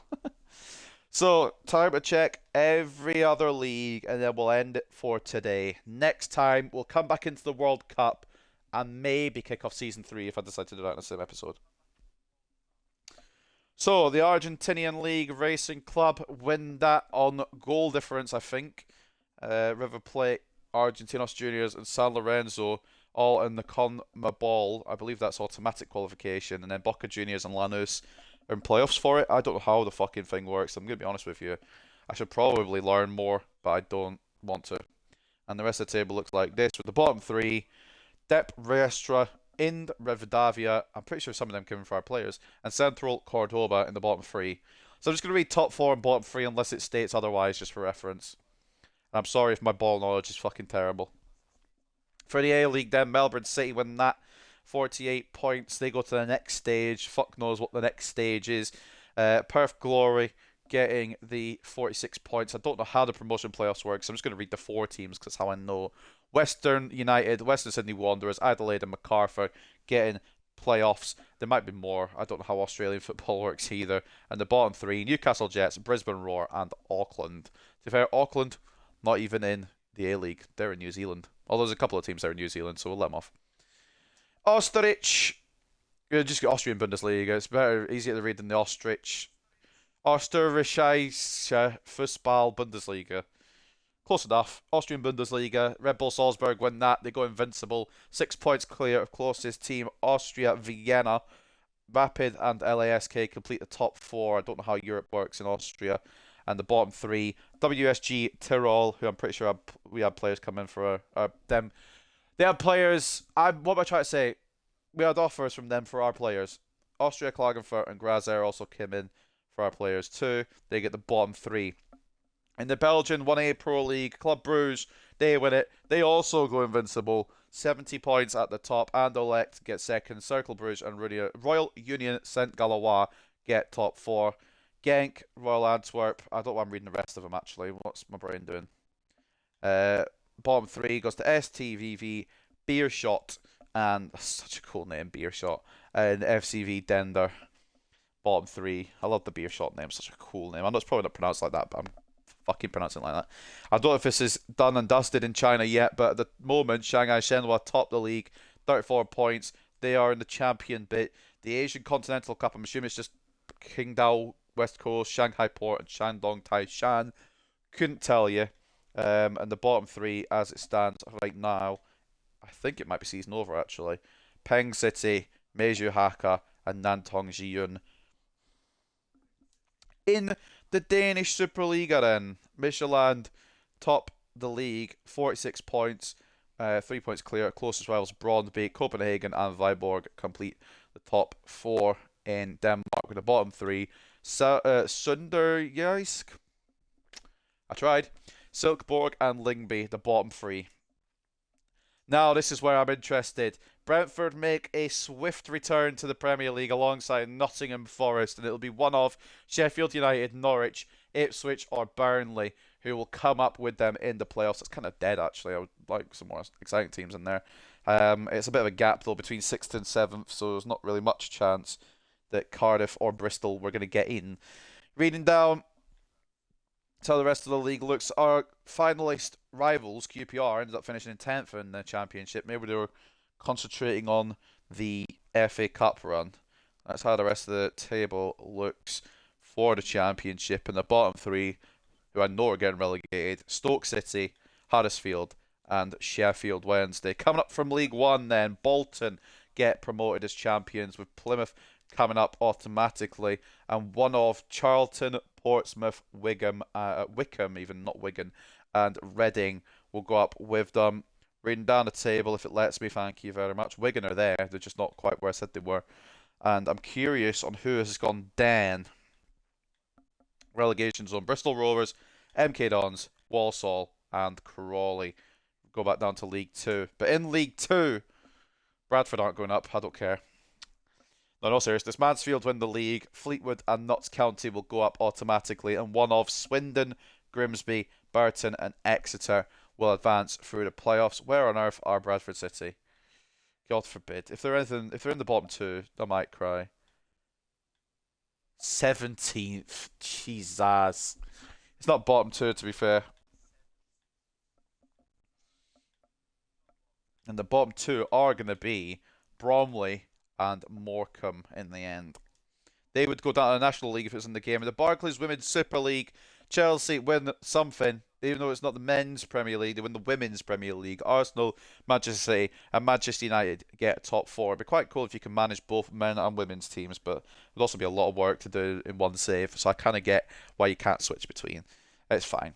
Bottom 3, possibly getting relegated. Spurs, Leicester, and Palace. For the Liga, McDonald's, it's PSG that win it, but only just, only just. There's a bit of a race on there. Top four, Monaco and Lyon get Champions League, Nice get Europa League, and Marseille get Conference. I've got hiccups, is what I've got. As you read down then, Lille in 10th, Strasbourg near the relegation zone, and in the relegation playoff it'll be Nantes, but relegated is Lorient and Angers, or Angers. If I could pronounce stuff, it'd be cool. The Women's French League, Lyon run away with it, 15 points clear of PSG, and the other Paris team and Dijon complete the top four, with the bottom three, Avant Guingamp, Strasbourg, and Saint-Etienne. In Ligue 2 is Angers that come up alongside Saint-Etienne, and one of, oh no, actually it won't be one of anyone. Paris, I think, go into the promotion playoff thing against Nantes, don't they? If I remember correctly. That's how it works. If it doesn't, then I'm an idiot, but fucking, we knew that anyway. Bottom three, Rodez, Pau, and Martigues as the bottom three in France. There's no point doing the Bundesliga 2 first. Might as well do the Bundesliga 3 first. And Verheyen, Wiesbaden go up automatically alongside Ingolstadt. And it does the same thing in Germany. So Dynamo Dresden will enter into a promotion playoff game with the rest of the table looking like this in Germany. Bottom three is Hannover 96 the second, Energy Cottbus, and Unterhaching. Into Bundesliga 2 then, Bochum win that. Holstein Kiel win as well, not win, but they will go up automatically.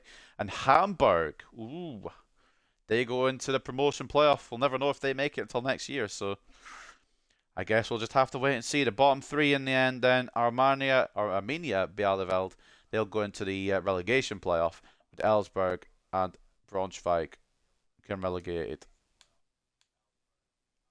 What's going on outside? Don't know. Anyway, the women's Bundesliga, Wolfsburg win that, 6 points clear of Bayern Munich, who come second. Frankfurt and Freiburg get top four. And the bottom three in Germany is Leipzig, Karl Zeiss Jena, and Turbine Potsdam. Probably not how you pronounce it. In the men's Bundesliga, it is Borussia Dortmund that win the league by a point. Leverkusen, Bayern Munich, and Leipzig all get Champions League. Frankfurt will get Europa League, and Stuttgart get Conference. So easy when it kind of tells you on the screen. Into the relegation playoff go Hertha, as Dusseldorf and Cologne go down. In the Indian Super League, it is Mohan Bagan who win the league there. They go to the next stage, whatever the fuck that may be. Top four in India, Jamshedpur, Goa, and Chennai Yin. Bottom three in India goes to Punjab, Hyderabad, and Northeast United. God, I've got a long way to go. In the Serie A, I think this is the men's, in it. Milan win the league again. Yeah, I probably won't be signing Milan players then because they just keep winning the league. Roma, Lombardia, which is Inter obviously, and Juventus get Champions League. Apparently selling Baldanzi was the best thing they could have done. Napoli get Europa League, Fiorentina get Conference League, and then reading down, any shocks down the bottom end of the table? Not really. Sampdoria, Lecce, and Bari go down. Coming up from the Serie B, Venezia and Salernitana, and I don't know how it works in Italy, but I'm assuming it's like playoffs like it is in England, because there's no relegation playoffs. So I'm assuming Udinese, Palermo, Empoli, and Sassuolo will all fight that one out. And as we read down, it is bottom three of Frosinone, Cesena, and Brescia. Eredivisie, Ajax win that one. PSV as in the Champions League as well, with I think Conference goes to 20. Going third. Feyenoord complete top four. I don't know if they get fuck all, but they might do. Don't know if to ask them. Bottom three end up being Willem, Breda, and Almere City. In the Elite Syrian, the Rosenborg are winning that. I know the season's not over there yet because they start in January. They are currently in the lead in the league with Bodo Glimt on for Conference League right now. Lillestrøm and Molde complete the top four. Bottom three currently in Norway goes to Kristiansund, Fredrikstad, and KFUM Kameratini. It's a cool name. In Poland, Legia Warsaw win the league by 9 points. It's going to be Conference League, I think, for Lech Poznan. Don't know if Rakow will get anything. And Jagiellonia complete the top four. Bottom 3 goes to... it goes to Puszta, Górnik Kielce, and GKS Katowice. Or Katowice. I don't know. I don't know how you pronounce this here. I'm just trying my best, alright? Another... Is that another... Didn't he go invincible last year? FC Porto, I think they've gone 2 years in a row invincible. I might have forgotten. You'd have to go fact check the last episode, but they've gone invincible to win Liga NOS, and they nearly lose it to Benfica. I know it's not called Liga NOS anymore, but fuck it. Braga get Champions League.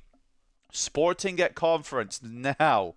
Now, if they've got any players, I know they got Gyökeres. I'm not going to sign him though, but if they do have any players, we might swoop in. That's all I'm saying. Keep an eye on who's getting Conference here, because we might be able to swoop in on players. As we read down the table, I'll forget who they all are, but I've got it on video and I'll look back at it. Casapia, Santa Clara and Firenze in the bottom 3. In Ireland then, Shamrock Rovers win the league. It's quite convincing, I'm not going to lie. 3 points clear of Sligo Rovers. Bohemians and St Pat's get top 4. I believe Sligo go into the Conference. I don't know what the fuck happens beyond that in Ireland. Shelbourne, Drogheda and Waterford, bottom 3. In the K-League, Ulsan EAFC win it. Daegu, Yeonbuk, Hyundai and Daejeon Hana are in the top 4. It is, I'm not sure how it works. It says next stage, so fuck those. Incheon United Suwon FC and Gimcheon Sangmu, bottom 3 in Korea. In the Romanian Superliga, FCSB go to the next stage, whatever the fuck that is. They win the league by fucking my count, to be honest with you. I don't fucking know. Craiova, Rapid 923 and Petrolol get top 4. Bottom 3, it is Unirea Slobozia, UTA Arad and Botoshani. Saudi League is won by Al Ittihad. No Ronaldo, no party. I don't know if Ronaldo's actually retired yet, but no Ronaldo, no party. Al Ittihad win the league on goal difference. Al Nassr, Al Ali, and Al Hilal, I think, all go into the Continental Cup. I don't fucking know. But they're top 4 anyway. Bottom 3, it's Al Rayed, Al Khalij, and Al Oraba. Can you tell I'm very tired? I'm just going, every time I go into the relegation zone. And also, I've got to be somewhere in about an hour, so try to wrap this up. Celtic, as far as I'm concerned, win the Scottish League. I know it's 5 more games. They do a top half and bottom half, but they don't include that in the game. So as far as I'm concerned, it's another one for Celtic. Rangers get 2nd, Aberdeen get 3rd, Hearts get 4th, and in the bottom 2, because I think St Johnstone will go down automatically, and Kilmarnock would go into a relegation playoff. So there you go. Liga Esports, I believe this is the men's. Real Madrid win the league there, with Barcelona, Atletico Madrid, and Sociedad getting Champions League. Sevilla get Europa League, shock, and Villarreal get Conference, which means Athletic Club don't get anything. I'm just saying, they've got a couple of ballers at that club. And we're supposed to read the relegation zone as well. I guess I have to, don't I? It's part of my job as a reader. Valladolid, Eibar, and Oviedo get relegated. La Liga high promotion is won by Leganes. 6 points clear of Espanyol. They go up as well, though. And one of Levante, Deportivo Alaves, Almeria, and Tenerife will go up for the playoffs. I'm desperate for the toilet now as well. I know it's not the information we need to know, but I'm going to try and rush it a little bit. Although we've got a few leagues to go now. Malaga, Mirandes, and Cartagena, bottom 3. Liga that's a women's, by the way, for anyone who didn't get the part. Real Madrid win that as well. Double. A man and women double in the league. Atletico Madrid come 2nd. Barcelona come 3rd. Real Sociedad come 4th there. Bottom 3 is... Deportivo, Granada, and Eibar get relegated, or would get relegated. In Sweden, they're still halfway through their season. Malmo lead it currently with Häcken, Sirius, and Djurgårdens as the top 4. Bottom 3 at the moment goes to Halmstad, Västerås, and GAIS. I'm not going to say that because it sounds bad. Swiss Super League is won by the Young Boys. They go to the next stage, whatever the fuck that may be. I don't know. They win by 8 points. Basel, St. Gallen, and Zurich are the top 4. As we continue to read down. Oh, sorry, GC Zurich. There's an FC and a GC, but the GC ones are the ones that get top 4. Winterthur, Sion, and Verdon Sport FC are going to go down, or would go down. I don't know how the fucking bloody fucking thing works. Trendyol Super League was won by Fenerbahce. They're my fucking nemesis in this career mode. If I see them again, it's on site. Galatasaray get Champions League, Başakşehir get Europa League, and Besiktas will get Conference League. And as we read down into the bottom three, it is Kayserispor, Hatayspor, and Sivasspor. They're the bottom three. The MLS, I think it's the last one. Or there might be the women's MLS. LA Galaxy top that currently. There's a lot of games in hand. I love their gaff. But top four as it stands: LA Galaxy, Cincinnati, LAFC, and New York City FC. Bottom three, as Atlanta, I'm presuming they're doing well because they've got Mohamed Tam. It's the only thing I can think of. Bottom three, Philadelphia, Colorado Rapids, and Minnesota United. Actually, no, it's not because of the 29th team. Colorado Rapids, Minnesota United, and DC United. Philadelphia Union getting away with it because I'm dumb. And I think there was one more league, but I've just backed off by accident. Got to cover all bases. I can't do half a job here. Yeah, women's MLS. Or WLS. WSL. Fucking hell. Washington Spirit currently top that with KC Current, Orlando Pride, and Portland Thorns in the top four. As we read down the bottom three, Utah Royals, Angel City, and RAC Louisville.